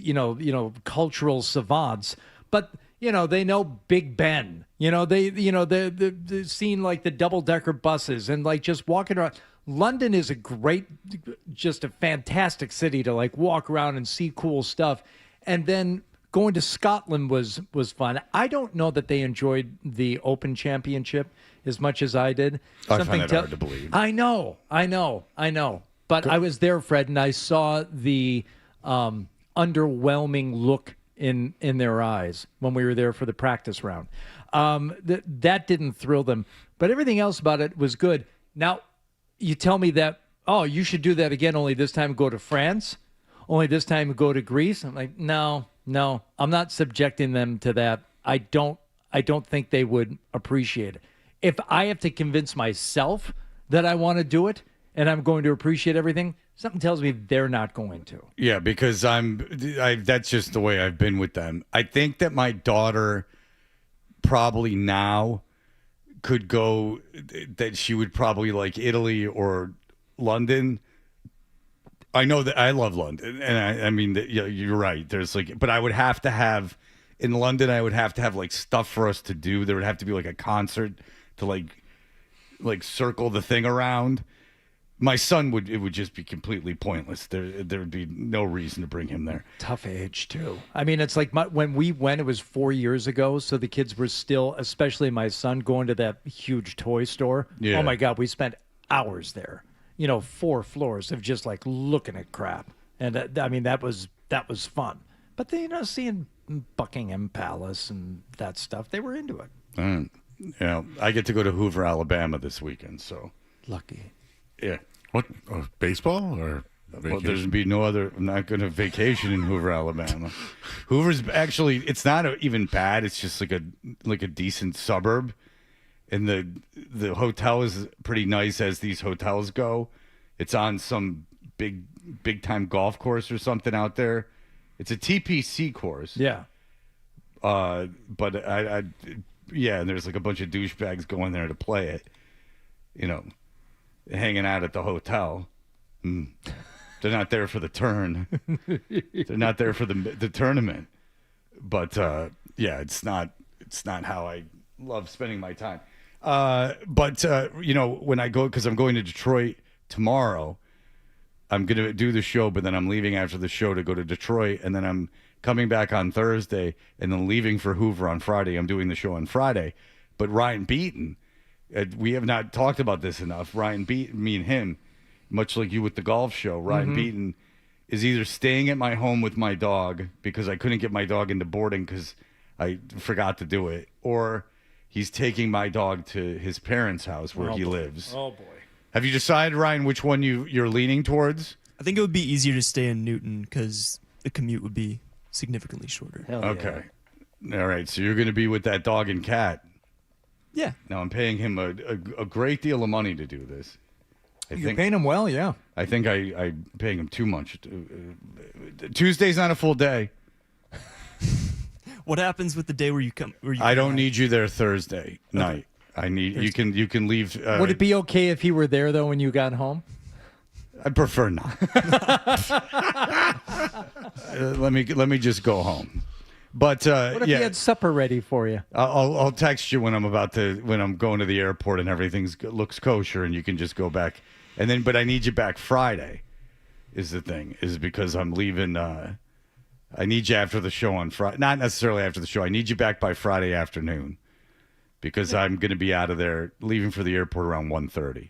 So if you got to my house between like 3 and 4, that would be ideal. 3 and 5. The dog's okay for obviously a couple hours. But Ryan and I got to work this out. I got to give him a key. We found my daughter found someone's driver's license in a parking lot of a Walgreens, and we hunted that person down, and they're coming to get their driver's license today. Well, the address was on it. Why didn't you take it to them? Because it was a girl, and I thought it would be quite odd if a middle-aged man showed up to her house with her ID and said, "Look what I have for you." Actually, I don't know. Organ donor, I see. Yes. Does it have to be post-mortem? Right. So I Googled it now with the Instagrams. You can find the Instagram. And I said, hey, I think you have a driver's license. They said, take a picture of it. I said, can do. And I said, I can mail it to you. And they said, no, I'll pick it up. And I said, well, I don't want them coming to my house either. So I said, come on out to Waltham. It'll be a treat for you. Yeah. I'm sure you're a big fan of 98.5 The Sports Hub. You get to see the Studs. You get to see the studio. You get to meet Joe. Yeah. No, I don't know. I don't know when they're coming. No, but that's a great way of meeting somebody. Well, that's the way that I wanted it. Yeah, just scour parking lots for driver's license. Yeah, but he's like a hero in this situation. I really am. My daughter found it, but then I think I set a great example saying, like, let's... You know what this is? It's a meet cute. Ooh. Well, that's what I'm hoping. I've got my fingers crossed. But speaking of London, when I was in London, we left London to go to Dublin. And when I was in Dublin, I realized... Are you adding a D to Dublin? Dublin. I realized I didn't have my phone, and the guy, the cab driver, somehow I forgot how, but like maybe called Stephanie or something like that, but like found, we called my phone and he answered it and he mailed it to Dublin. So like these are the paying it forwards that makes society function. These are the things that makes the humans function in a society. These are the things that normally you're not willing to do, Fred, like allowing landscapers to back their trucks out. Things that you can do to make someone else's life breathe just a little easier. Normally, you're very much opposed to this type of thing. That's robbing Peter to pay Paul. There's no loser in the here's your license back if you want it. The notion that since you have a landscaping truck, you now control traffic. But in your mind, the loser is you because now you've been put out by having to contact this person. And I didn't say that at all. No, I didn't say that I was a loser by that I felt like a loser. I said this is how you pay society forward. Okay, well, why is it not doing the same thing, doing something nice for somebody by letting them back their landscaping truck? Why don't they do something nice for someone and wait like everyone else before they back up? They can't wait. They're waiting here all day. There's not nonstop traffic. That thing needs time to back out. Then how do people that live at the house back out? There's a big difference backing out in a car versus a big landscaping truck. Yes, you back out in a car when there's an opening, and you back out in the landscaping truck when there's a bigger opening. It takes more time for the truck. Yes, and that's why you have to wait for longer. So wait. You don't get to direct traffic. That's stupid. I'm not backing down from it. It's incredibly dumb. You can't just get out of your car and start directing traffic. Yes, you can. I've done it. In an emergency, you did it. There was an emergency and lives were on the line. That was different. Yes, look, if someone's like, there's been a terrible car crash and there's no police here yet, stop. yes, I'm going to stop for that. But not so a landscaping truck can get out of a driveway. That's ridiculous. You can't stand in the middle of the road. That's nonsense. But they can, and they do. Right. And then 99% of people have no problem. You know what? I'll take sheep, I'll lemmings. Take 10 seconds out of my day. And so this person 10 seconds. So this person's workday is a little easier. It also depends on the tude of the person that's out in the road. If they're like smiling and apologetic, then I might stop. But if they're like da da da da da and really like big time and it's F you and I just go around them. Show me what a smiling apologetic Just like- stop looks like. Ah, yeah, sheepish. Yeah. Like come on, please. Like just a please, a facial please. Like, like sorry, like would you mind? No, I don't mind. Okay. You do. Since you asked nicely. But you do. You still mind. Not if they come hand in hand. Then I don't mind. If I, think times are tough, then maybe I'll let them in. But if they're acting all cocky and I own the place, no. I think that is really the difference. Like when people come out and they're dicks, like da da da. No, that happened. It wasn't even a landscaping truck. I had some guy walk up to my car, the passenger window, and knock on the passenger window. Scared the hell out of me. And I rolled my window down. I think we might have talked about it. And I'm like, what? And he's like, Jesus. And it was like some worker. I'm like, you can knock it. Like, you scared the hell out of me. You can't just come up to someone's car and knock on the window, you maniac. And then he's mad at me that I'm like, whoa, whoa, whoa. What'd you do wrong? Nothing. He was asking, I can't even remember. It was something so dumb. Like when the security guard goes, like he wasn't sure he could stop the car, but I couldn't tell if he was a cop or not. And then he stopped and he was like telling me that I ran over 2 yellow lines or some crap like that. And my daughter was in my car. If my daughter wasn't in the car. See, that's what happened to Scotty Scheffler, and you didn't give him any grace. You gave him no way. There was a fatality, and Scheffler could have not cared in the least. All right, we'll be back in just a moment. You're listening.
Oh.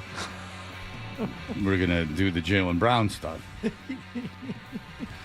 mean, when we called, he could have answered, but if he would like to call in at 9, that's fine. And if not, then if he wants to go about boring his children and wife, then he can get about to doing that.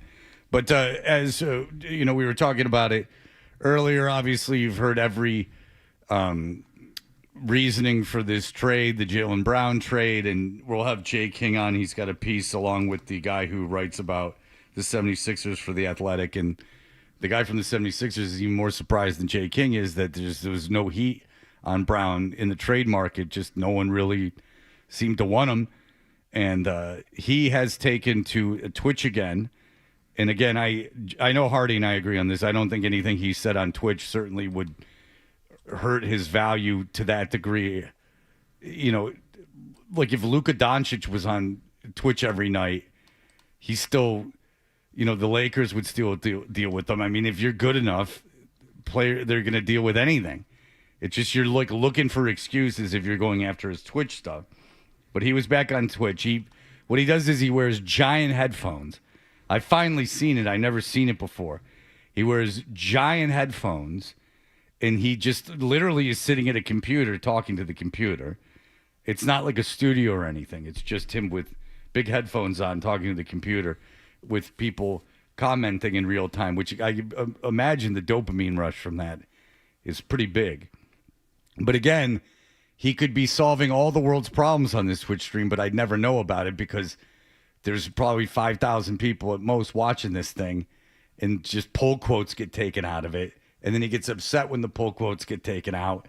And it's like, well, this is what happens when you just go stream of consciousness with no plan for 2-3 hours. Yeah.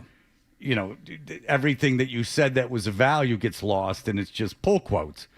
I mean, this is why maybe dealing with the traditional media wouldn't be the worst thing in the world if you found an ally that could help guide you through in that, not a lack of intelligence, but a lack of maybe broadcasting or publicity savviness. They could kind of steer you in the direction and kind of keep you within the rails of what you wanted to discuss. It's a conversation as opposed to a monologue. Exactly. Or a monologue broken up by, fanboys, streaming across your screen. Right.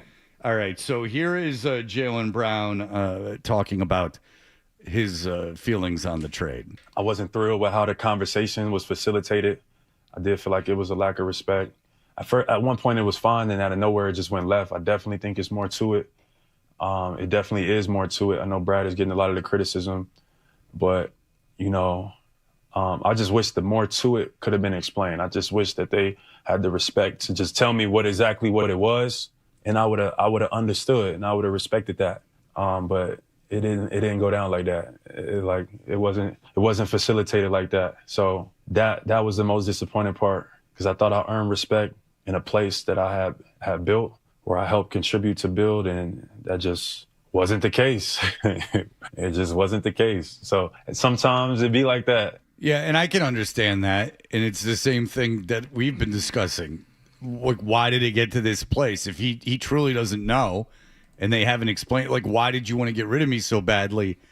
Why was I sent to Philadelphia? What has gone on? What's going on? Why this is all happening? And it's not the old adage, where Ainge used to walk around, and we've heard players say this before. They'd say to Danny Ainge, like, "Hey, what are you doing?"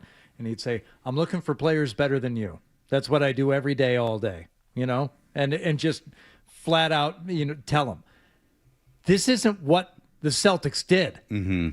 Other than Giannis, which was the one player and the one deal that they engaged in where they would have gotten back a player almost inarguably, but a lot of people would agree was better than Jaylen Brown. Everything else was that debate seems silly now, doesn't it? Well, according to the entire league, yeah. Yeah, right. Well, the matter of that, yeah.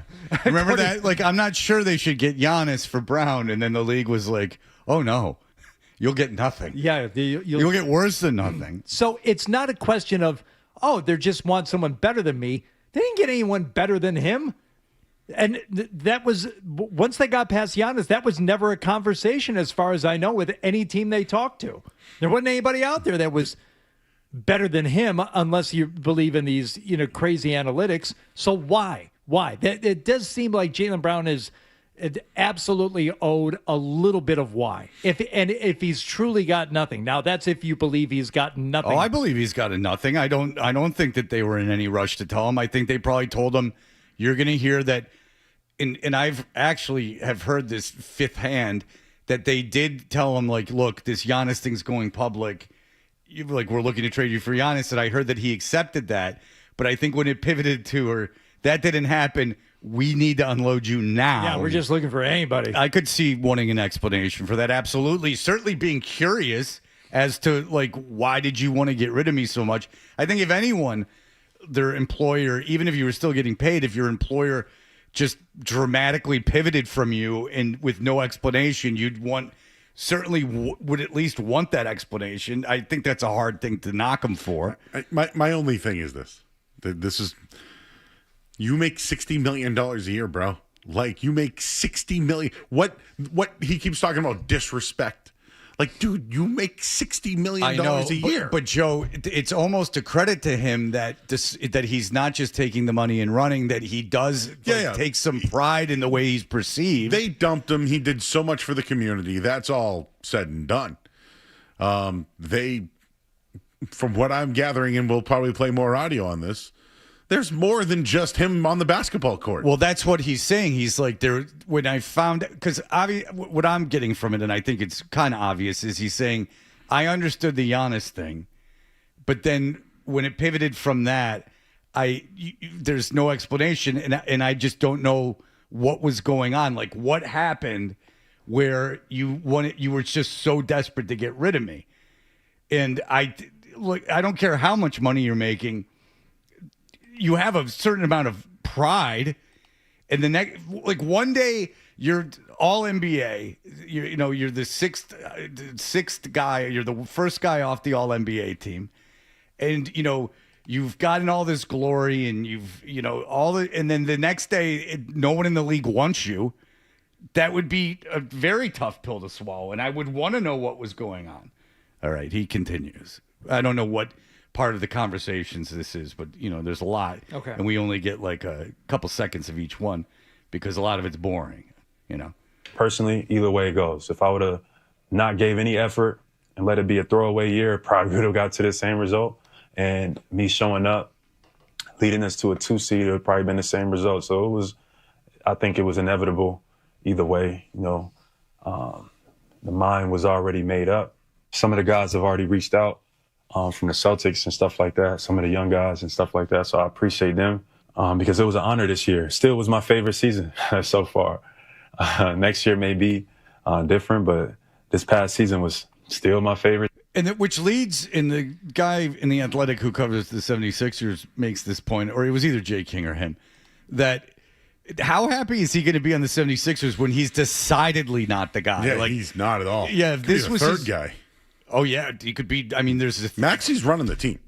Maxi, I guess what this allows the 76ers to do is pretty much just not play Embiid in the regular season. Just stash him, basically, because now you'll be out of the play-in, certainly, just with Edgecombe, Maxi, and Brown. Like, you can, the East, the Pistons are in not great shakes here. This is not good for the Pistons. They weren't able to do anything. So everyone got better but them. And so, but now you're getting to this situation where conceivably you could be the fourth option, Joe. There could be games where you're the fourth guy. If things are flowing that way, if you're in a playoff game and Embiid's on the floor and Edgecombe's going off, Maxey, as always, is going to be above you. And, you could be the fourth guy. So, but he didn't ask for this. I mean, this is... this wasn't like he forced his way into a situation like Portland, who obviously didn't want him, where, he could have been the alpha on the team. So, you can't, if this was his favorite season for good reasons, but, his favorite season because he was the number one guy, part of it was he was the number one guy. It's decidedly not going to be that in Philadelphia. No. And Are we to believe that other than his social media post that Jason Tatum, when Brown says that some of the young guys reached out, does that leave us to think that Tatum didn't reach out, which seems unbelievable? I don't know. I don't know if they're friends. I don't know if they were just coworkers and they weren't getting along. I don't know. There's people I've liked that we've worked with that I've attempted to reach out to and not been able to get in touch with. And then I was just like, all right, like we're not going to end up chasing each other down. So, but that would mean that they're not off the court close, which I guess doesn't really matter. If you make an attempt, or maybe he thinks he doesn't want to hear from him. I don't know. I don't think it's like any major indictment of their relationship. I just think it means that they weren't close. No, but it does speak to the fact that maybe part of this is, and I'm with you, Joe, it's money. They don't want to spend that money. They don't want to spend that money specifically on that player. And they're setting themselves up for, the new NBA where you can't have this anymore. But if there was any, not even a nudge, but at least an okay from the Tatum side of things, like absolutely can let Brown go. Yeah, I bet there was. Oh yeah. And listen, they're friends. Like guys, we don't have to explain this. Like they watch, like one watches his kid. Like they're friendly, but professionally, I think Jalen didn't like maybe some of the offense that they were running that changed during the regular season when Tatum came back. He was vocal about that. He was vocal about Game 7. But I also will tell you guys, when they were down 20 points at halftime in Game 7, Missoula sat Brown and they got back in the game. So, I think the trade stinks to high heaven. It's an awful trade. But I also think it makes sense why they want to move on. And, I think the real winner here is the league. They always tried to break these two up or tried to make an issue of these two. And they finally did it, and the Celtics really got nothing back in return. And quite frankly, they're going to waste another year of Jaylen Brown's prime because Jason Tatum's prime because Paul George is going to make $50 million this year and a team option next year. He's not going to be here next year. So they're going to waste another year this year to, what was that word? Slingshot that Brian Scalabrine said? Next year, they'll have all that cap space and they can go all in.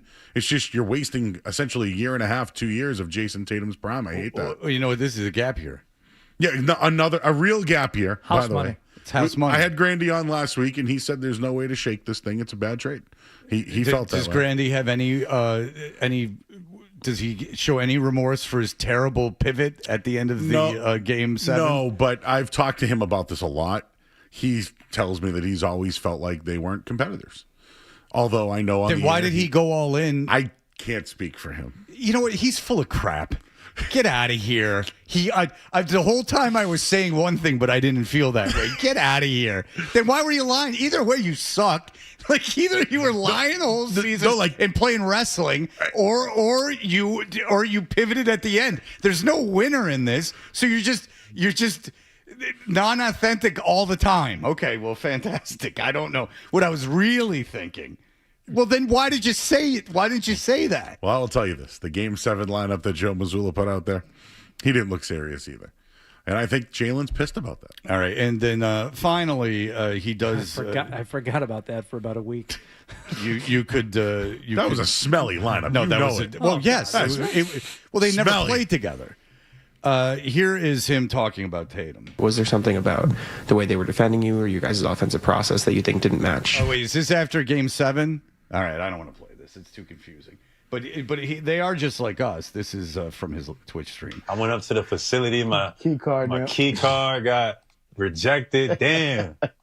I just wanted to see if it was real. Like, let me chat. Let me. Damn. They let you clear that shit Damn. off? Maybe pack me up, bro.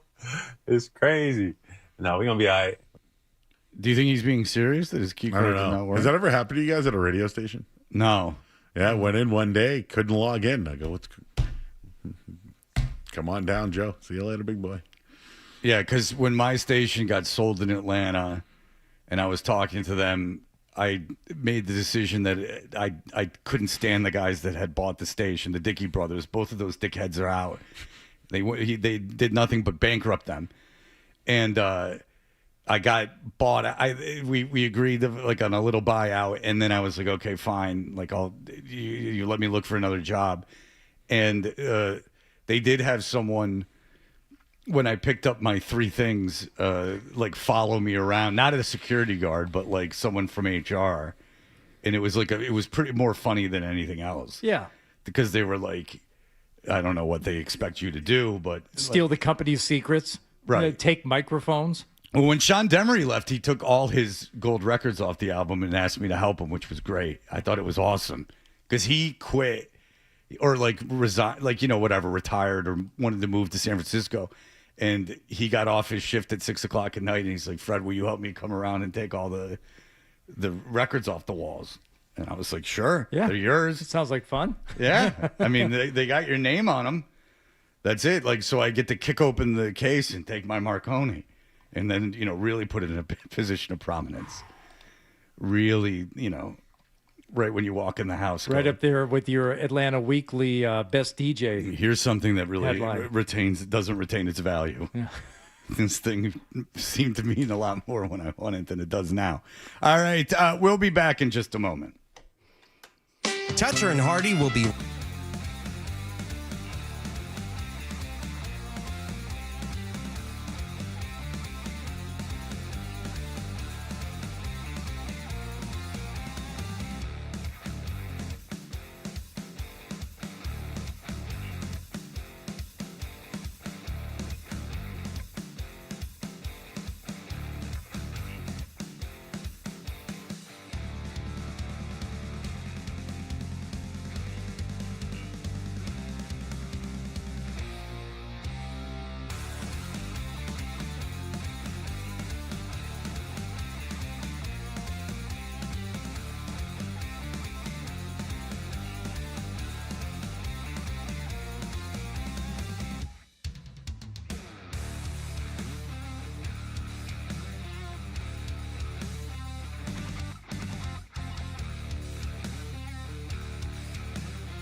Questions like these. To climb up a tree. You know. We're the best friends you can be, my buddy and me. Now, Me. more of your best morning buddies. Toucher and Hardy on the Sports Hub. The league is gobsmacked at how this trade went down. I mean, I think the one thing that was becoming apparent was that Jaylen Brown's value was much. For the 76ers, it's a good piece. Everyone's a little flummoxed. They don't understand what was going on. Jay, thank you for joining us. Thanks for having me on, guys. Well, thank you for being here so you can finally explain this to us and give us all the answers, because pretty much every column, every commentator, every analyst just keeps saying, why I don't get it, why I don't get it. So you know why, and you get it. So you'll be able to break this down for us, I'm sure. Yeah, it was still a shocking couple of months to me. Obviously, like it went from the point where there was so much optimism around the Celtics. They won 56 games. Jaylen, as everyone came to realize after, and he kind of emphasized throughout the season too, but it was his favorite season. They brought Jason Tatum back. Tatum was better than anyone expected.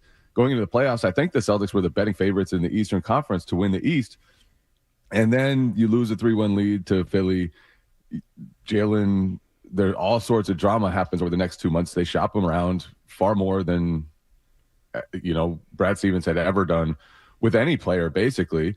And to the point where Jaylen's name was very publicly in trade rumors throughout the summer. And then Jaylen gets ticked off, as he revealed on his Twitch stream. Celtics trade him for a price that everyone was kind of shocked by. And, yeah, it was just kind of a wild turn from how much optimism there was about the present of the Celtics and the future of the Celtics to now the championship core has been broken up. Okay, so the thing that's the most interesting about this to me, and the thing that there has not been a sufficient answer to, which I suppose at this point you can only speculate. I know he's not going to address it, but Brad Stevens is talking today. Why was this a return for Brown? Not from the Celtics' perspective, but from the league. Why was the league not interested in Jaylen Brown? I think there are a lot of reasons why the market went the way it did.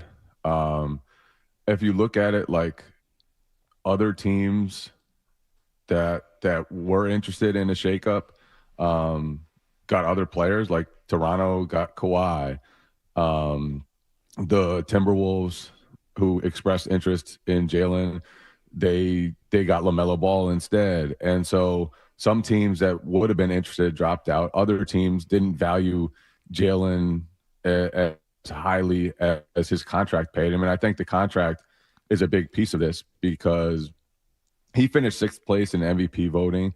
I don't think there were too many teams that saw him that way. And some teams saw him a lot less valuable than 6th in the NBA. There was one GM who told us that he didn't have him in the top 50. And so that was part of it. And then I do think, like, at the end of the day, the fact that the Celtics did do the trade that they did showed like they were just ready to move on for whatever reason. I do think they had some concerns about whether Jaylen, after being given so much freedom this past year, would want to go back into the type of role he had in the past. And I don't know if like number one option is the right term, but basically they were going to ask him, or hoping to ask him, as I, at least the way I see it, they were going to ask him to go back into the type of role he had played in the past, where he had a little less freedom. And I don't think they believed that he was going to want to do that willingly. And then at some point, I'm not exactly sure when, I think the relationship just soured. And I think part of that might have been the way the Celtics handled the offseason. Obviously, Jaylen was in talks for Giannis, and then the Celtics kept shopping him. And I don't know exactly when he started to feel disrespected, but I do think the Celtics were under the impression that if they did bring him back, that they might have had a problem on their hands with just kind of managing that relationship. As great as it had been over the last 10 years and as much as they'd accomplished and really as much as they respect Jalen, like there was a lot of respect for Jalen in that organization. And that I think what's going to be lost because they traded him now is just how much his teammates valued like the way he led them this year. Like that wasn't fake. That was real. Like players really like they to a man were very like they continuously praised what Jalen did throughout the season, how the intensity he brought, the way he refused to let them slip, even though they'd lost so much talent, even though Jason Tatum was injured. And so that will be lost. But I do think that moving forward, the Celtics thought they would have had a problem on their hands if they'd brought Jalen back. Okay, just circling back to the league and their interest in Brown, let's just comp a player like Donovan Mitchell's the same age. If Cleveland goes, Donovan Mitchell's on the open market, and the LaMelo Ball trade's already happened, the Kawhi Leonard trade's already happened. Is there a bigger market for Donovan Mitchell? Like, if Cade Cunningham, who's younger, but if Cade Cunningham's on the market, like you say, teams had already that wanted to shake things up, had already shaken things up. But it seems like if other star players or perceived stars in the league were available, teams would have changed everything to just kind of pivot and try to get that player, especially when you could unload crap contracts for him. Like, how surprised were you personally by the value of Jaylen Brown on the open market? Yeah, so I'm more surprised that the Celtics reached a point where they felt like they had to take one of those trades.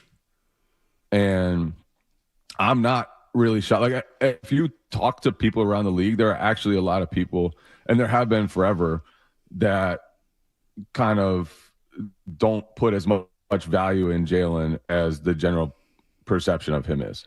And that's real. And the thing Bobby Marks said, it was kind of like widely mocked. And I think he said that he spoke to a front office guy who considered Jalen like the 7th best player on a team.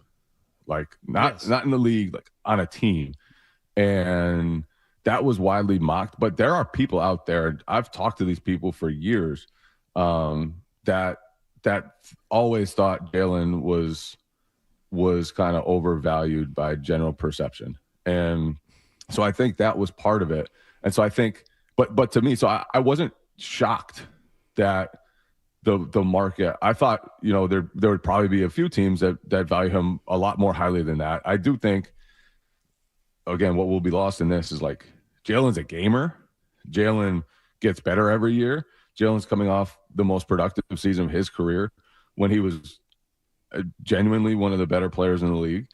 And so I think there are teams out there that screwed up, but this wasn't like a Nico Harrison situation where Nico Harrison called one team right and negotiated with one team. The Celtics canvassed the league. They talked to everyone out there from the sound of it. And at the end of the day, they believe this was the best offer for Jalen. Like I said, the thing that shocks me most is that they felt so committed to this that they took an offer that a lot of people felt was underwhelming. And that's what I'm shocked by, that the situation had reached the point where they were willing enough to move on, that the only player they got in return was 36-year-old Paul George. Okay, so Jay, what do you think the biggest catalyst was for the Celtics that compelled them to move on from Jalen? Was it the money, or was it the belief that they weren't going to be able to have a team play they wanted, that wasn't going to play the way they wanted them to, with both Jaylen Brown and Jason Tatum on it, and coached by Joe Mazzulla? Yeah, I think there are a lot of factors to it. But those had to be the two main ones. It's the money or the style of play. Yeah. So number one was, well, part of it was that he was due for a contract extension this summer. So you have to make a decision on him one way or another. Do you give him 2 extra years? I think it was 2 years he was eligible for. to give him 2 extra years at a max extension point. That would carry him well into his mid-30s. And then from there, you have to think, like, not you have to think, but the Celtics believe, like, they had a second-round exit and they had a first-round exit the last 2 years. They're not used to that. They're used to reaching the conference finals. They're used to reaching the finals.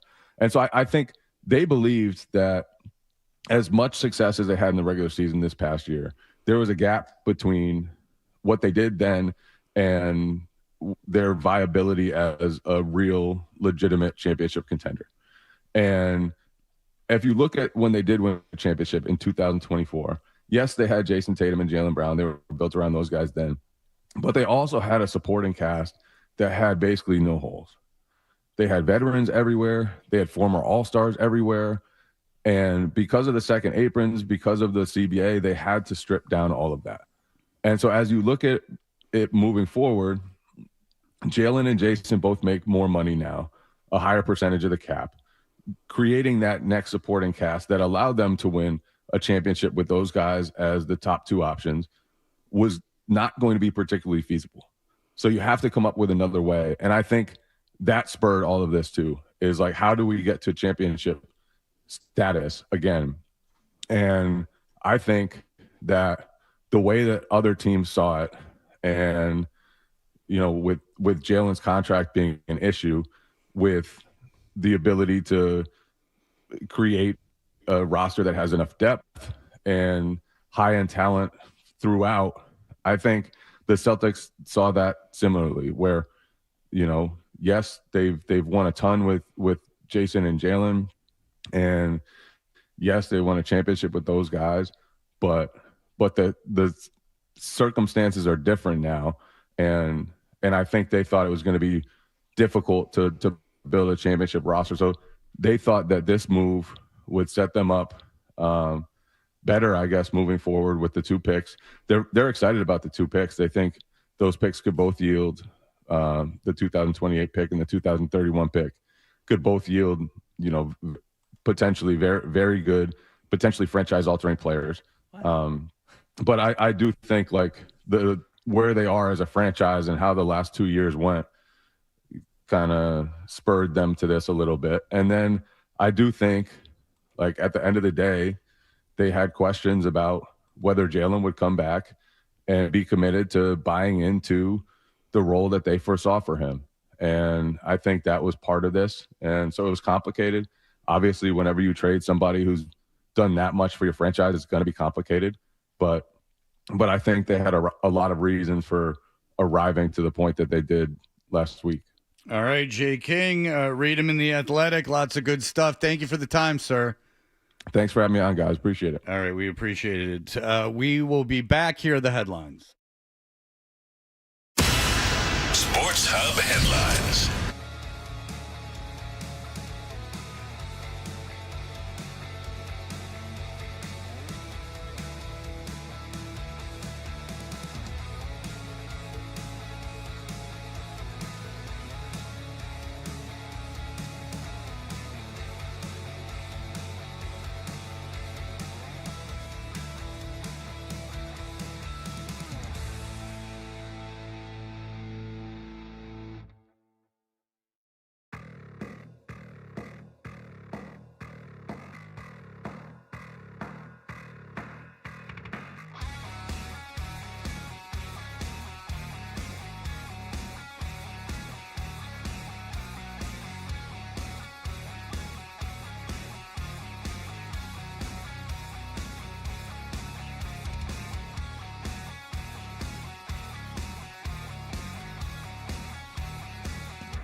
We are Toucher and Hardy. Joe Murray is in for Wallach. I guess Wallach is going to be calling us. He waited 4 hours to get into Wimbledon.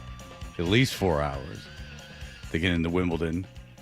So it's like, 3 o'clock in the afternoon over there now? So his kids have spent all day in a field in front of grass tennis courts. So they got that going for them. But Joe Murray, you might be hearing this advertised on the station, him and Jay Stu, who are part of the wrestling collective, the Kowloon Crew, they're doing an appearance this weekend at a satellite restaurant that Kowloon has. And Joey Chestnut's going to be there, and he's going to be doing a Saugus Wings eating contest. And Joe, you said you would participate if asked. Yes, I believe it was. I was asked. I will participate. I know that they have some celebrity eaters coming in. The Be a Man guy, good friend of the Night Show, so he'll be one of them, at least that I know of. And Joey Chestnut himself will be there, who won the hot dog eating contest over the weekend. I believe he had 66 hot dogs, which, I wonder if he's going down now. He used to be 70, and he's slowly. Set the record, I believe 76. Yeah, is his own record. He needs another Kobayashi, to push him. Yeah, because 76 would have been so apropos on the 250th birthday of the United States if he would have gotten 76 in honor, of course, 1776. I wonder if that could be I don't know. Yeah, we have the World Cup. Why not the World Cup of eating?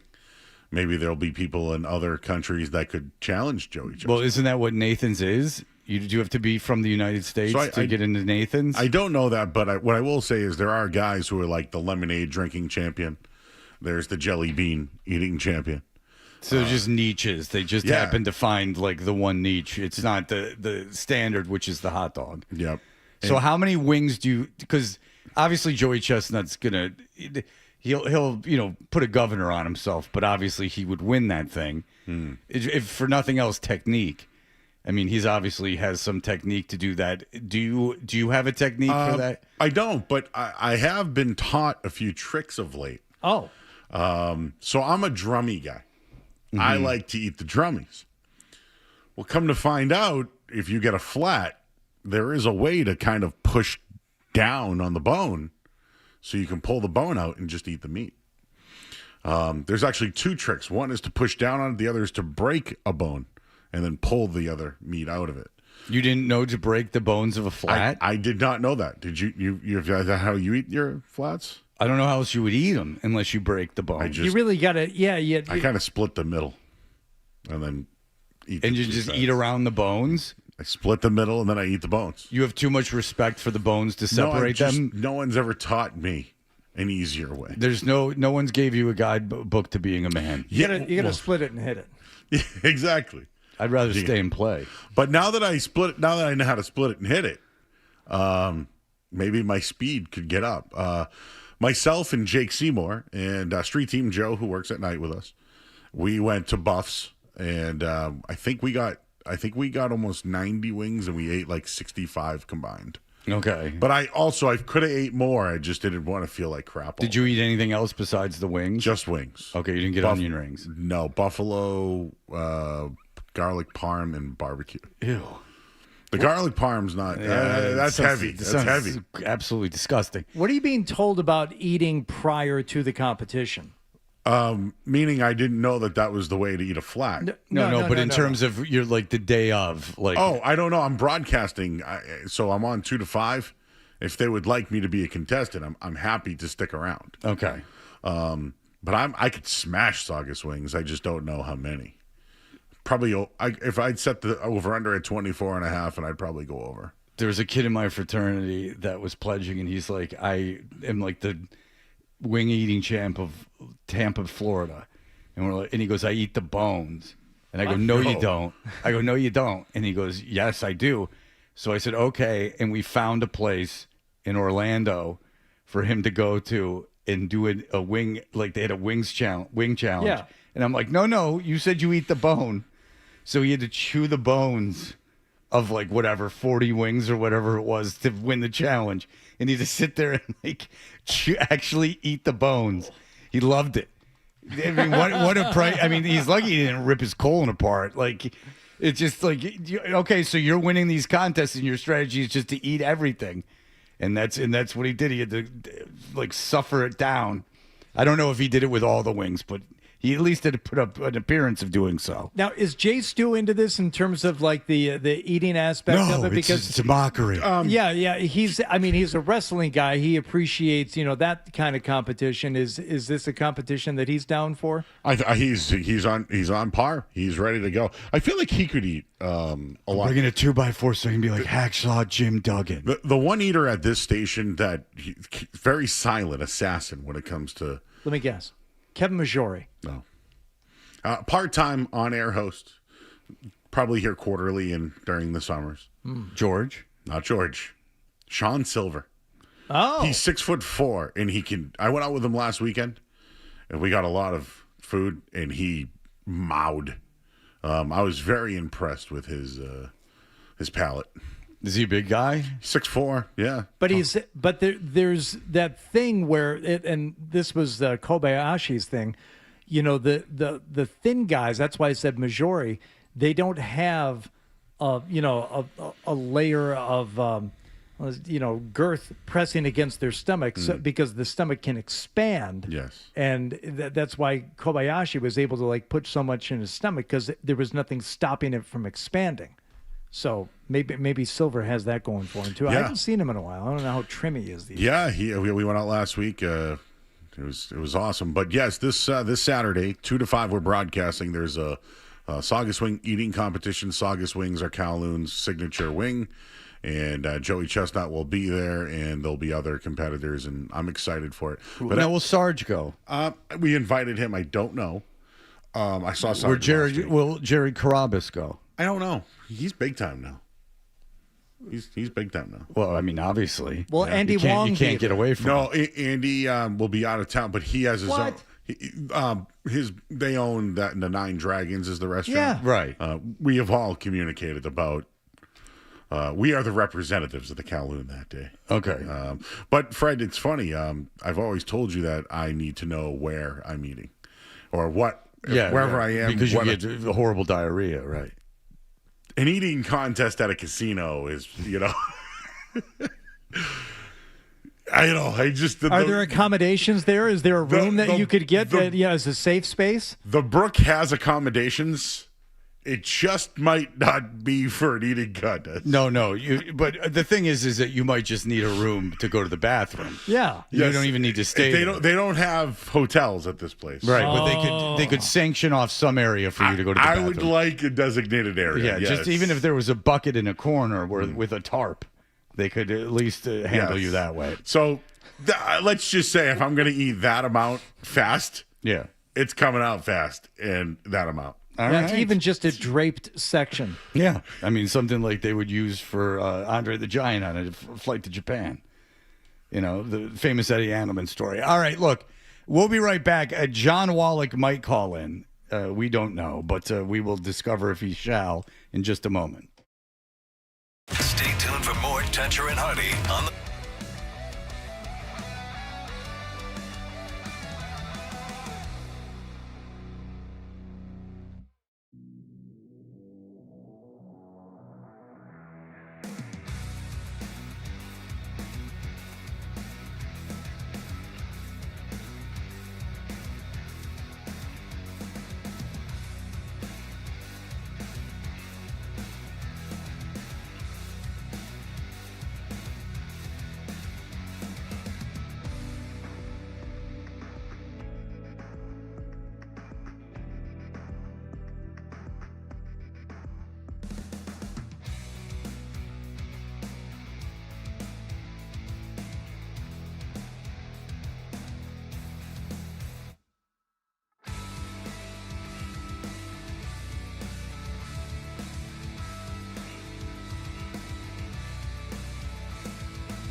warm feelings towards them. Because they would bring him out to San Francisco and have him play in front of all the hippies. I think Miles got laid a lot out of that situation.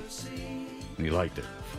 I had a long conversation with a buddy of mine yesterday who likes the Grateful Dead, which is okay. That's fine. But then I started like, what else do you like? And then he said Sonic Youth. I said, well, you're an idiot, and I can't talk to you anymore. I don't believe him. How about that? Yeah. Yeah, it's funny. There's this actor that I always think is like a douchebag, and he had like a podcast that was all douchey, and I just couldn't never put my finger on it. I just don't care for this guy. I can't remember who it is, but it's this actor I don't like, and he has this show coming out. He does something with the guy from The Bear. It might be a play or like the guy with the beard from The Bear, like the brother. Oh yeah.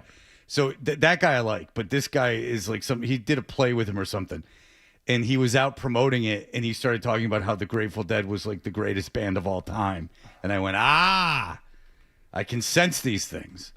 All right, well, what to do? It's the 4th of July, and it's America's 250th celebration.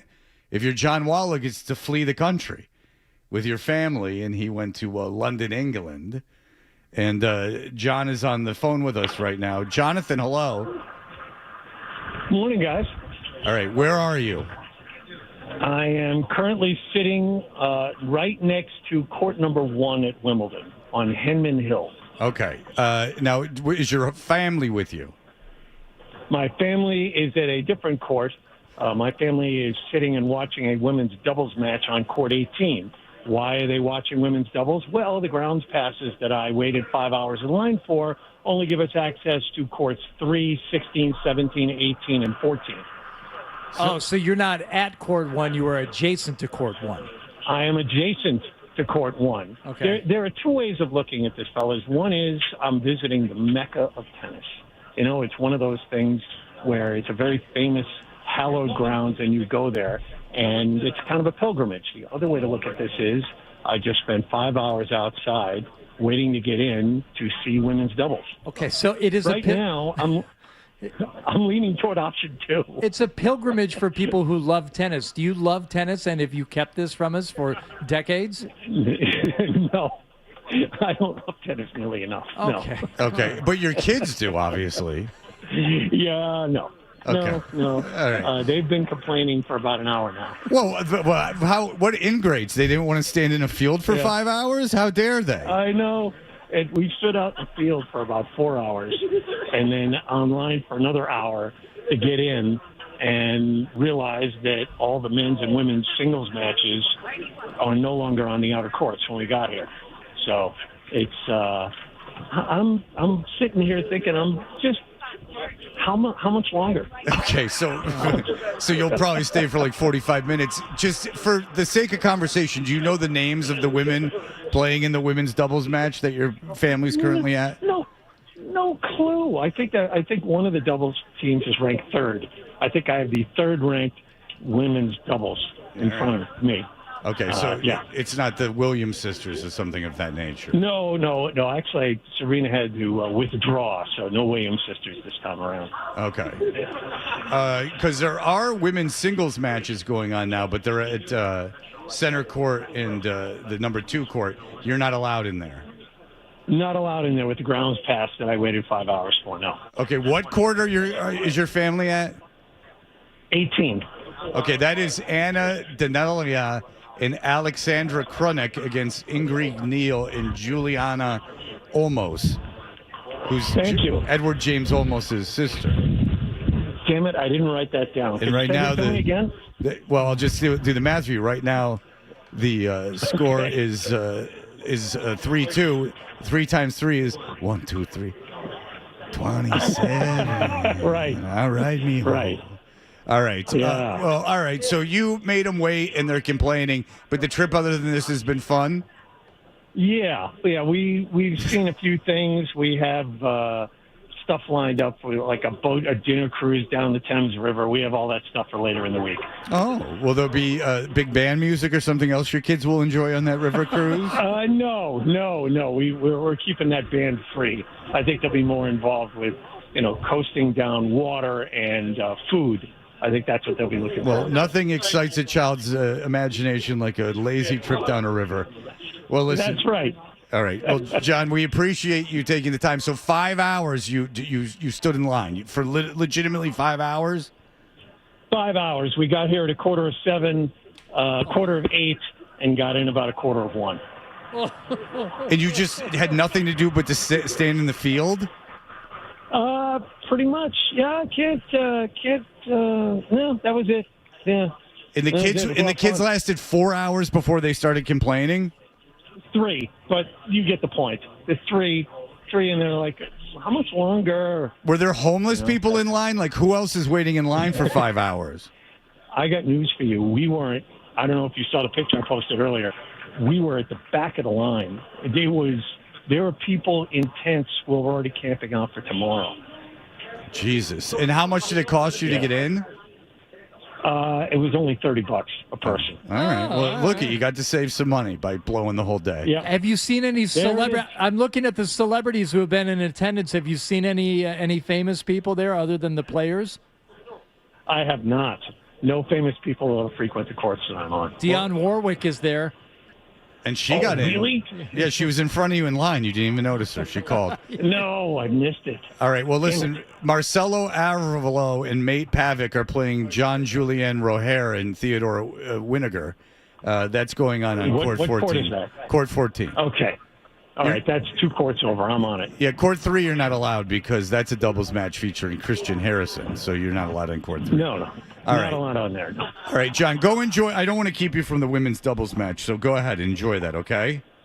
Much appreciated, Fred. I'll see you when I get back. Tell the boys we're sorry. Yeah. Wish they were born to a better father. All right, thank you, Jonathan. All right, there you go. The great Jonathan Wallach. We hung up. 5 hours. 5 hours in a field. They got up, and he made his kids get up early in the morning because if they were there at 7:45, that probably means that they got up at like 6 and like got it together and like got out to Wimbledon. That's how long they waited. That doesn't even count the train ride and everything else and waiting for the train. It sounds like it was like a 7-hour adventure just to get in. And then they get in and they don't realize that you can't sit wherever you want. You can only go to like the garbage. And I can tell you this. Have you ever been around either of you? Have you ever been around the Tennis Hall of Fame? No. Okay, so the Tennis Hall of Fame is in Newport. It's right across the street from the Viking Inn. And if you're ever white-knuckling I've been around it, apparently. Yeah. So, like, if you're ever white-knuckling it and, like, just waiting for 5 o'clock to roll around and you're with little kids, you go in that Tennis Hall of Fame, you have the time of your life. They have U.S. Open qualifying there. Like, this is how, I guess, Open Championships work, is you can qualify. Anyone can.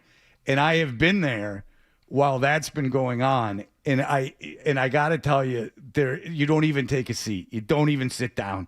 It's so meaningless and boring that there's no watching it. It's just, and that's men's singles looking to play in the U.S. Open. Now, they're not the star power of an Alexander Kovacek or Christian Harrison, but nonetheless, they are, professional tennis players per se. And I got to tell you, it's so boring that I can only imagine being stuck at a women's doubles match. At what point you've never had any interest, but at least you can look around and go, okay, Wimbledon, like, okay, here we are, like, here's the grass. At what point is the tennis just, I'm not watching this anymore? Like, we've seen all there is to see. Well, that's it. I mean, the ratio of time spent getting there and waiting in line versus how long they actually stay and look at the tennis. That'll be interesting when those numbers finally come in. Because it's getting close to dinner time, and you got to figure that they're going to want to get out of there, lickety split to get to their dinner cruise or whatever they have to do. And they're probably going to have to shower because they stood in a hot field for 5 hours. I just can only imagine the guilt I'd feel if I made my kids do that. I'd feel absolutely terrible. Just sit here. Sit in this field. What's on the other side? Women's doubles? Yeah. You can see people you don't care about doing something you don't care about. That will be what's going on. Do either of John's kids play competitive tennis? No. Neither of them are fans of the sport at all. They just decided that they needed to go there. It's a mecca. It's a pilgrimage. I get going to for Wimbledon for a day if you had tickets and you showed up and like the idea was we're going to go and like we're going to watch like one match, maybe not even all of it, because those matches go for 3.5 hours, 3 hours. So maybe you're like, let's go and watch 2 hours of a match. I feel that this is worth this amount of money. We'll go walk the grounds like beforehand. Sure. We'll go into the match. We'll watch like 2 hours of it. Like you'll probably be pretty bored, but like whatever, you can tell everyone that you went, put it on Snapchat and everyone will freak out that you're at Wimbledon because it's like, everyone's going to be very impressed. It shows just how fancy you are. That is, I still feel guilty about that in a way, but at least I could, to myself, warrant all this kind of stuff. It's the just, I cheaped out on everything. We didn't have to go. We could have done anything else. You could have sat in the room and been on your phones out of the heat. But that was too much to ask of me. I'm going to make you get up and I'm going to make you sit in line. And John's not enjoying himself. And if John's not enjoying himself, imagine how those kids feel.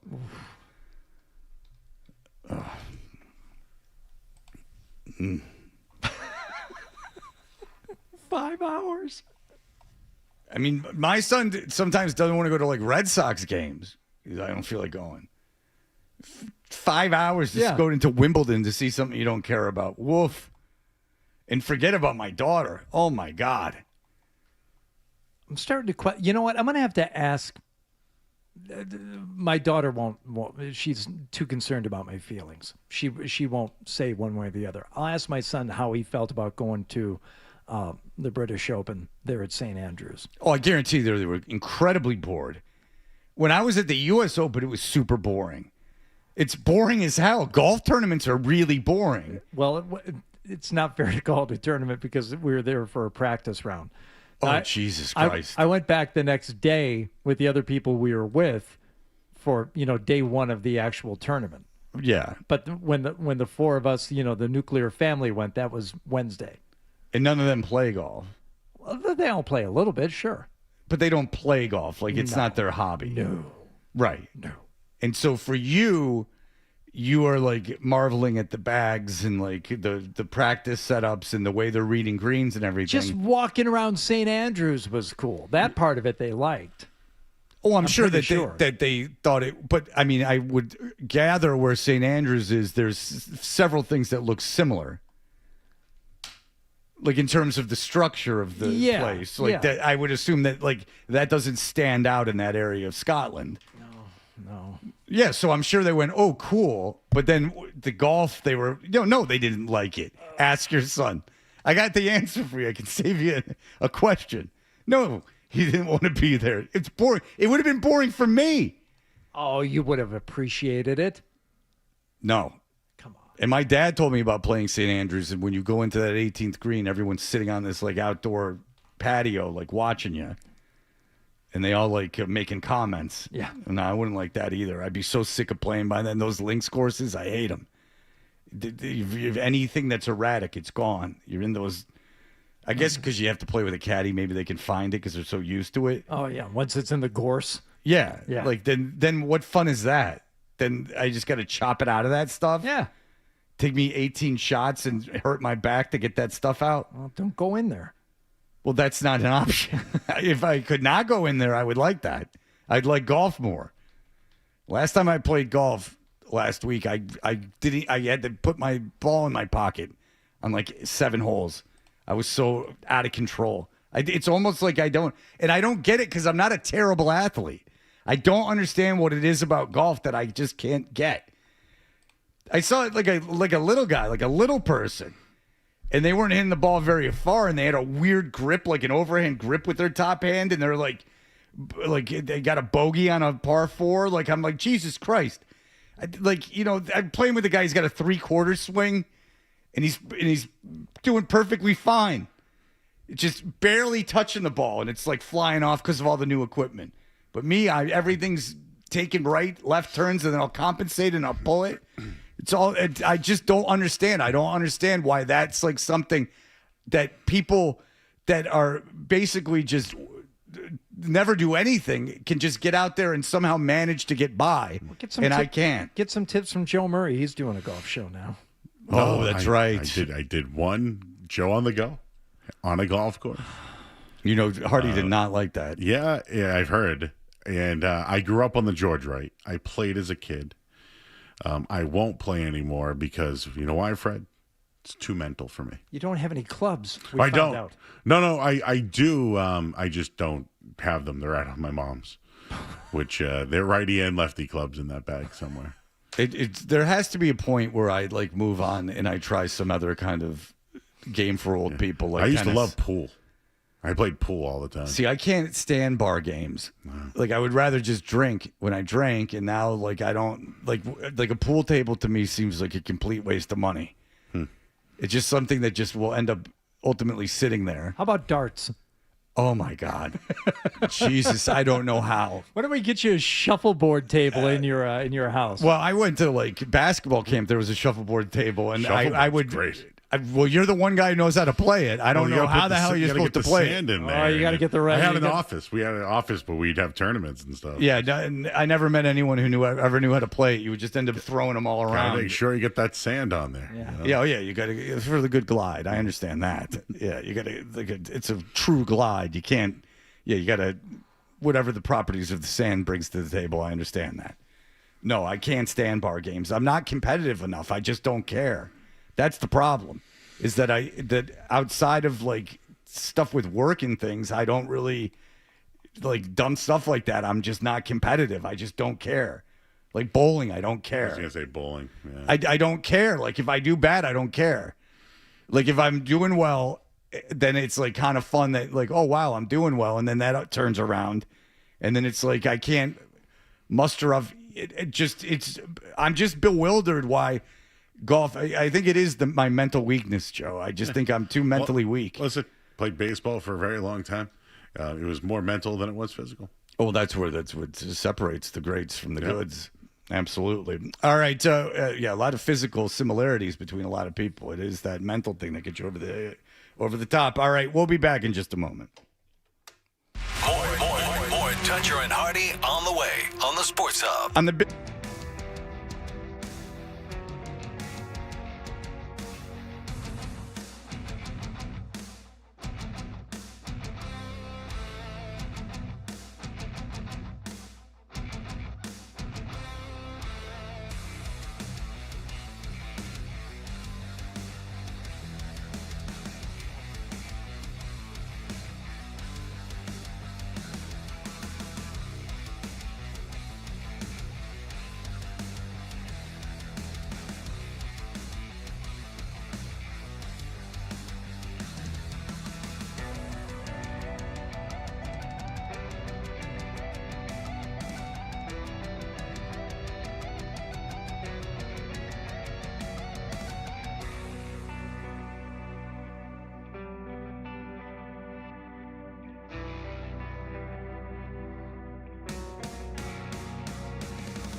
got an idea for a bit.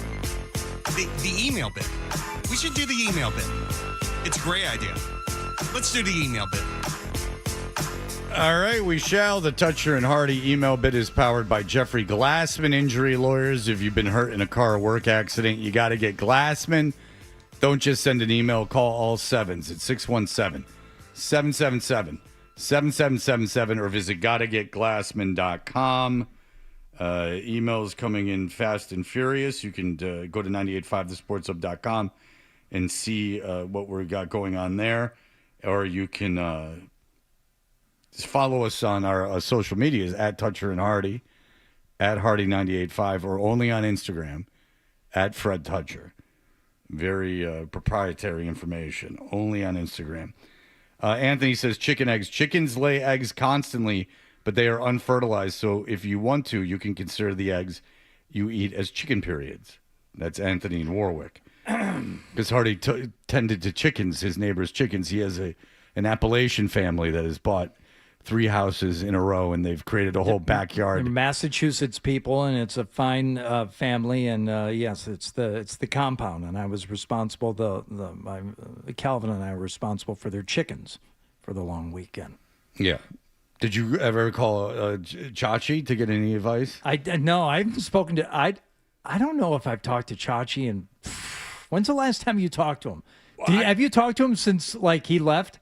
I've talked to him since he left, but he didn't want to talk to me. So, what I find interesting is that, I saw Chachi every day and would, hang out with Chachi every day, literally every day, and have, long conversations. And the minute he was gone, he wanted nothing to do with me. He was like, beat it, scram, I put up with your nonsense enough, which makes me think that every time I talked to him, it was just this torture that he felt obligated to go through because we happened to work together. Or work for the same company. And then as soon as he was freed of that, he was just like, go screw. Making fun of me, talking about what I do. Go screw. Talking about the Beatles that way. Talking about my Tony Bennett stuff. I'm friends with Tony Bennett. Big deal. Jason emails in. We're talking about Hardy has a big problem with me getting aggravated with the landscaping. People, when they block the road, they hold up their hands to block the traffic to let themselves out. Yeah. He says, don't let the pseudo city worker Hardy tell you any different. The people simply can back out because they have a truck with equipment on it, can F all the way off. Hardy is the annoying type of neighbor that would get out of his house with his orange vest he bought at Lowell's to feel important and stop traffic to let them get out. Fire trucks, cops, emergency vehicles, those are the ones that you allow. Everyone else can wait their turn. I'm sure that the next customer won't be super upset that they're a few minutes late cutting their lawn and trimming their hedges. That is from Jason. There is a certain pomposity to it. It's pompous. What? Pomposity. Oh, okay. Pomposity. There is a certain kind of egotism involved with just wandering onto a street with commuters with a set of established rules and just holding your hands up saying, no, you're not as important as us. We need to get out now. Well, I need to get past you. No, that's not of my concern. My concern is getting myself out. I am more important than you. Is what that is essentially saying. No, it's can you wait 10 seconds so we can back this out? Because 10 seconds. Otherwise we'll just be waiting here all day. Well, 10 seconds. If you only need 10 seconds, then I would argue there's breaks in traffic that are 10 seconds all the time. I don't know what roads you're driving on. Well, obviously not with hill people. Beverly Hillbillies. I'm sure the tractor gets stopped in the road sometimes, and they got to call Cletus to come clean it up. But there is an arrogance to stopping traffic, getting out and stopping traffic. That's not essentially. It's what it is saying my time is more important than yours, so you just hold on. It's not about time. It is about the availability and just the convenience of. Wait a second. It's going to be really, really difficult to get this thing backed out here.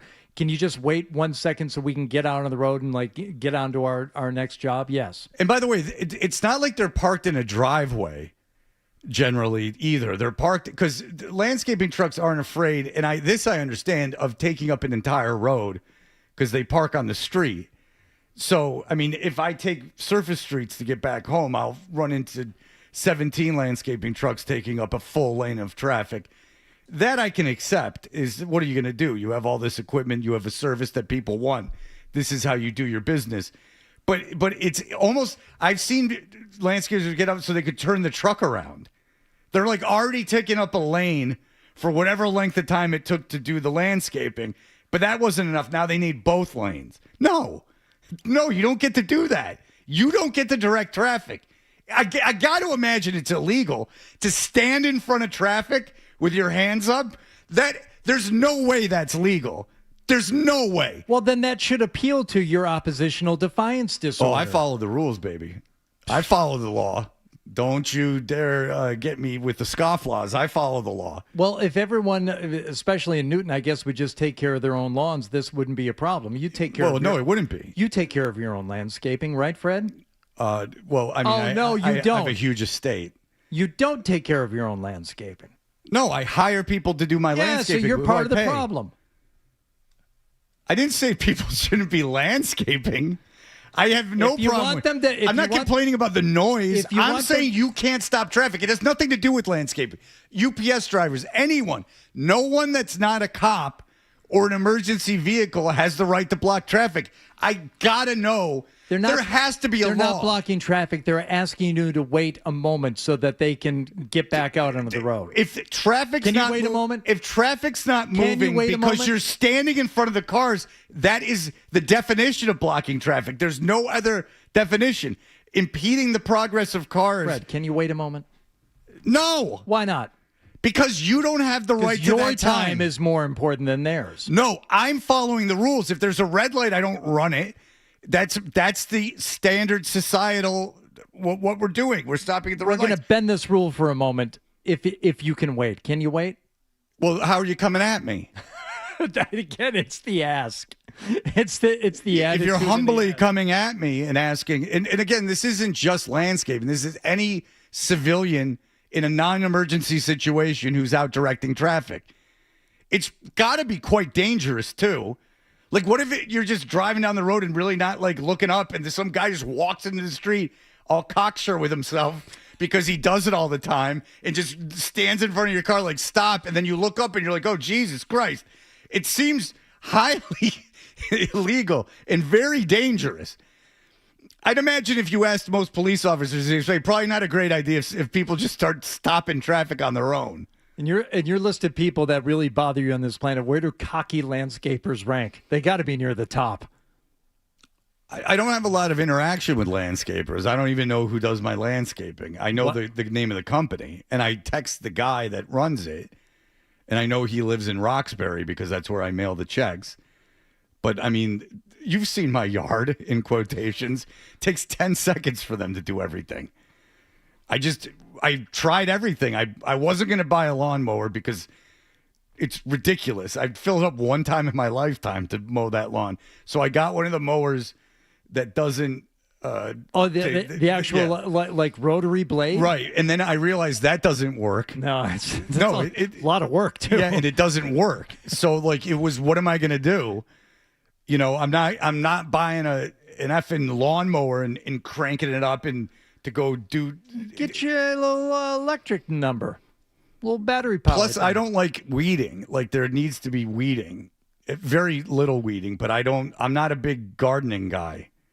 I don't like things. I don't like obligation. Did you have Did you have to work on your yard when you were a kid? Not mine, but there were times in the summers where we would work on other people's yards. And I don't remember. This might be TV. But I think my mom would pay me to take out weeds. Yeah. But that might be a Leave It to Beaver. Like it's one of those things that it would have been so long ago. I don't know if it's something I saw on TV when I was a kid or something that really happened. Last time I got the kids to do weeding, I gave them a flat rate of $30 to do the weeding. And I said, I'm going to take away 50 cents for every weed that I go out there and find that you didn't get. It's like Ham and Rye by Bukowski, when Bukowski's dad used to beat him and make him get on the lawn and cut the lawn with the scissors. Well, no, everything is like, how long is it going to take? How long is it going to take? I said, you can go out there and get the weeding done in 1 hour. You can do it in an hour, and that's $30 an hour. That is a good price. However, 50 cents will be deducted for every weed that I find. May I say that I've enjoyed you two bickering back and forth? Usually Wallach's probably in the middle of it, but I'm great just sitting Wallach's over just here doing interrupting, and Wallach's just interrupting. It's just great and causing watching you problems. He's thinking of new ways to torture his children. Manny, go ahead. Fred, listen, I can't agree with you on this one. Fred, say hypothetically You live can around or the can't? bend. I didn't hear it. No, sorry. I'm sorry. I can't agree with you on this. I cannot. Oh, cannot. Say Okay, you go live, ahead. listen, we live in New England, a lot of bends. Say you lived around the bend. You might live in New England. I live And your in the USA. no, I'm just. No, I'm kidding. Go and ahead. your boiler went out, and your boiler went out, and the plumber said, "I'll be there in a second. I'll go." You're not gonna help him back out if you live around the bend. The poor plumber that fixed your heat. You're not gonna help him back out if you live around the bend, and stop traffic so he doesn't get hit. Like in what kind of neighborhood? Like on a residential I don't know, street? like a fast-paced road. No, I'm not standing in the road. No, I'm not standing on a busy street blocking traffic. No, I'm not doing that. No one does it for me. For the guy that fixed the heat? For the guy that fixed your heat? How much did I pay the guy to come right out and fix my heat? It's not like he's doing it for free. Jesus, man, he's got a job. I mean, the guy's probably advertises his business. You're acting like he's doing me some huge favor. I guess if in some fantasy land I had a boiler that broke and a guy came out right away and like helicoptered in to fix it for free, I suppose I'd do whatever he asked. Whatever he asked. Use my mouth. But in a real world where I'm paying someone to come out on short notice, how much do you think that costs, Hardy, to fix a boiler on short notice, an emergency call to a plumber? $5,000? Okay. You know, the lighting, I had a issue with smoke alarms. Something shorted out and I couldn't fix it, like short of like pulling the fuses.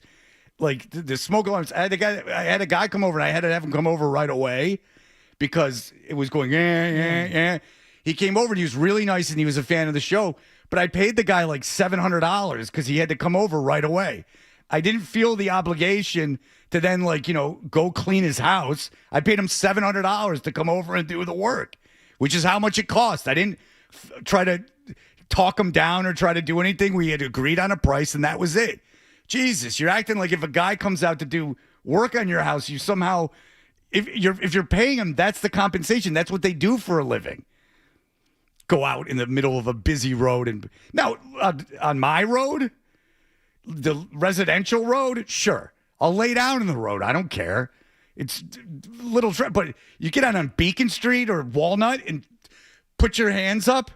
This is a society we're living in. Do that in Newtonville. Justin said, so I guess when landscapers are backing up a 22-foot trailer, they should just back it up into traffic and hope for the best, especially when you don't have a clear view. No, you shouldn't do that. You should figure out, if you put yourself in a situation with your car, you got to figure out how to get out of it. So don't park in a way that you can't get out of.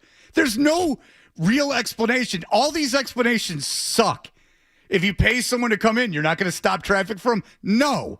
No, you don't have to do it, but if they need to do it in order to get out, they should have a reasonable expectation that not everyone is going to be like you and say, no, not stop it. My daughter just did driver's ed last week. I would love her to come out and go and query the teacher with this. The teacher was a fan of the show.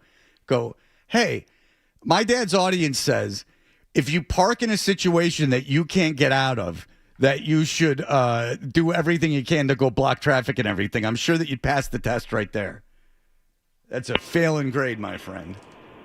Anthony, go ahead. Good morning. So the only reason why Hardy is disagreeing with you is because landscapers in his world are on the same level as construction guys, and he just gets a chuppy for all of them. Fred, you're exactly right. If they put themselves in a situation they can't back out of, that's their fault, which is why they always should be parking on the street, because that's the easiest way to get out of the situation.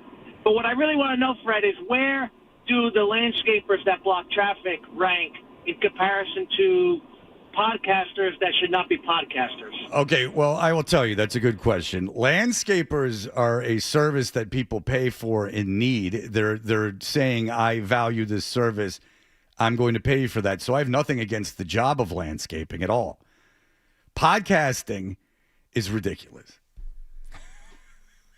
There's like 8 of them that aren't. There's no need for it. No, not everyone needs to have a microphone doing the same format of a show. Not everyone needs to be interviewing each other constantly in just a cycle of.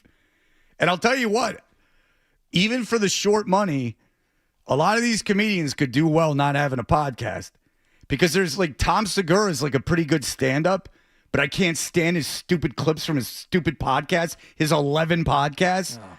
So if he was just a stand-up comic and touring the country, making that money, I'd have a lot more respect for him. But now I just know he's like a crappy podcast host and a pretty good comedian, and that evens out to not caring. Now my cleaning lady's texting me. I hope I haven't upset her. She listens to the show a lot. I'm just kidding. No, Does she know what you do? Oh, yeah. We have big, in-depth conversations through Google Translate.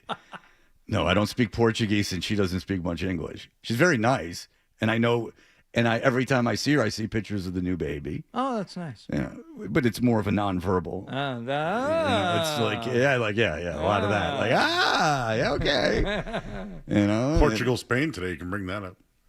Well, I don't think I'm going to see her this week because I'm going to be out of town when she's suggesting it to Maybe Beaton's going to see her. I don't need the house clean while Beaton's there. There you go. Beaton cleans the house. Nice. Beaton's going to get down on all of scrub the floors. Real Cinderella situation. All right, we'll be back in just a moment. Here are the headlines. Sports Hub headline.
Who's fired up is George is fired up. About what? USA basketball, soccer. He's got his little uniform on. He's running around. He's talking about how it's a big day. He's talking to the guys down at the cafeteria. All right. He's really making a show of it. A couple of quick things here. Happy birthday to Jim Delpreet, Delpreet Home Improvements. It's Jim's birthday today. I wanted to say happy birthday to my buddy Jim. Also, wanted to get to one email that we didn't have time to get to because of your absolutely asinine railing against people who need to... Who won that, Joseph? I think you were more passionate. You were more passionate, but that doesn't make you right. I think I had a good rebuttal for everything that someone brought up. I like to sometimes sound louder and louder. It makes me feel like I'm right. Yeah, when your whole argument is, no, I don't want to, no. It's tough to say you won the argument. That's such an oversimplification. Effing child. So we didn't get thanks. to... I like to think I'm still young at heart. One email that we didn't get to from Sarah from Everett as Joe gets ready for his wing-eating what did she appearance. see? Did she see Al Pacino at a wing-eating contest in Concord one year? She won a food-eating contest. Uh-huh. And she included the trophy, which for some reason has a cat in the background. Yeah, and it was she ate the cats. 15th annual baby food eating contest. What? For Dana-Farber kids. No. This took place June 12th in 2010. So she won a baby food eating contest, which begs the question, Fred, if you had to enter a food eating contest and you wanted to win, what food do you think you could? I couldn't win an eating contest. I couldn't do it. I don't mean to give you a lame answer, but I can't even differentiate between foods. When I was like in high school and growing, or like middle school, I could eat a ton, but now I can't eat that much. All right, Joe. There's one. Maybe ice cream. Like I could eat a lot of ice cream. There you go. All right. Potato chips. Potato chips. I can smash a bag of. You know those big family size bags? Oh yeah. I could smash one of those. Okay. Because even when I was like real fat, that was more alcohol and just laying around than it was food. Okay. You know, like even like when I was super fat, I wasn't, because I have stick legs, so it's not even the weight so much as it's just the bloat. Like that bloating seems to be almost entirely associated with drinking. Even though the first time I quit drinking, for however many months I lasted, I wasn't taking it overly seriously, so I actually don't know. But I did manage to get even fatter because I would like go with my daughter to the grocery store and be like, "You want to get a cake?" And I would just like get a cake and then like bring it home. And like I wouldn't eat the whole cake, but you have a cake. It's like you're having a birthday party every eating night. way more cake than you thought you would. Yeah, I mean there's always a cake. Yeah, like that's not a great way to live. Fruity Pebbles. Get me in a Fruity Pebble competition. I think I do very, very I used to love those when I was a kid. They have Fruity Pebbles flavored protein shakes at the gym. Ooh. But never one is sold. All the other ones will be sold out, and there will still be this. It's like a generic knockoff. It's called like breakfast cereal, but it's quite obviously Fruity Pebbles. Well, next time, grab one for me. You got $5.25? I got it on me. Not yet. I'll give you $6. You can keep the change. Keep the 6 I bits. don't want to. Next time, I know how you get about people owing you money. Yeah, that's $6. There you go. All right. Maybe I'll stop some traffic for you when you get out of here. And it all comes around. And that's how you end the broadcast. Joe, thank you. See you tomorrow. Even though you were very quiet. Well, you guys were doing all the work. You just kind of like sat back. You just make let up it for happen. it tomorrow, pal. I'll bring it tomorrow. All right. Are you in tomorrow? I'm here. All right. You felt like you'd leave up the conversation to block. I thought listening to you guys was just better than me butting in. Well, Wallach. That's not a shot at Wallach. It was a shot at Wallach because I didn't even think of it that way until you said it. Yeah, I like that. All right, I am off to Westwood. I got to get out of here now. Bye. But did that girl come in for her ID? She's not going to come didn't. in while I'm here, so I can be a big hero. Well, make sure the next guys get it. All right. That'll do it for us. Everyone, have a great day. Bye. Talk to you tomorrow. Toucher and Hardy on the Sports Hub. Hey, it's Wallach for Fanatics Sports.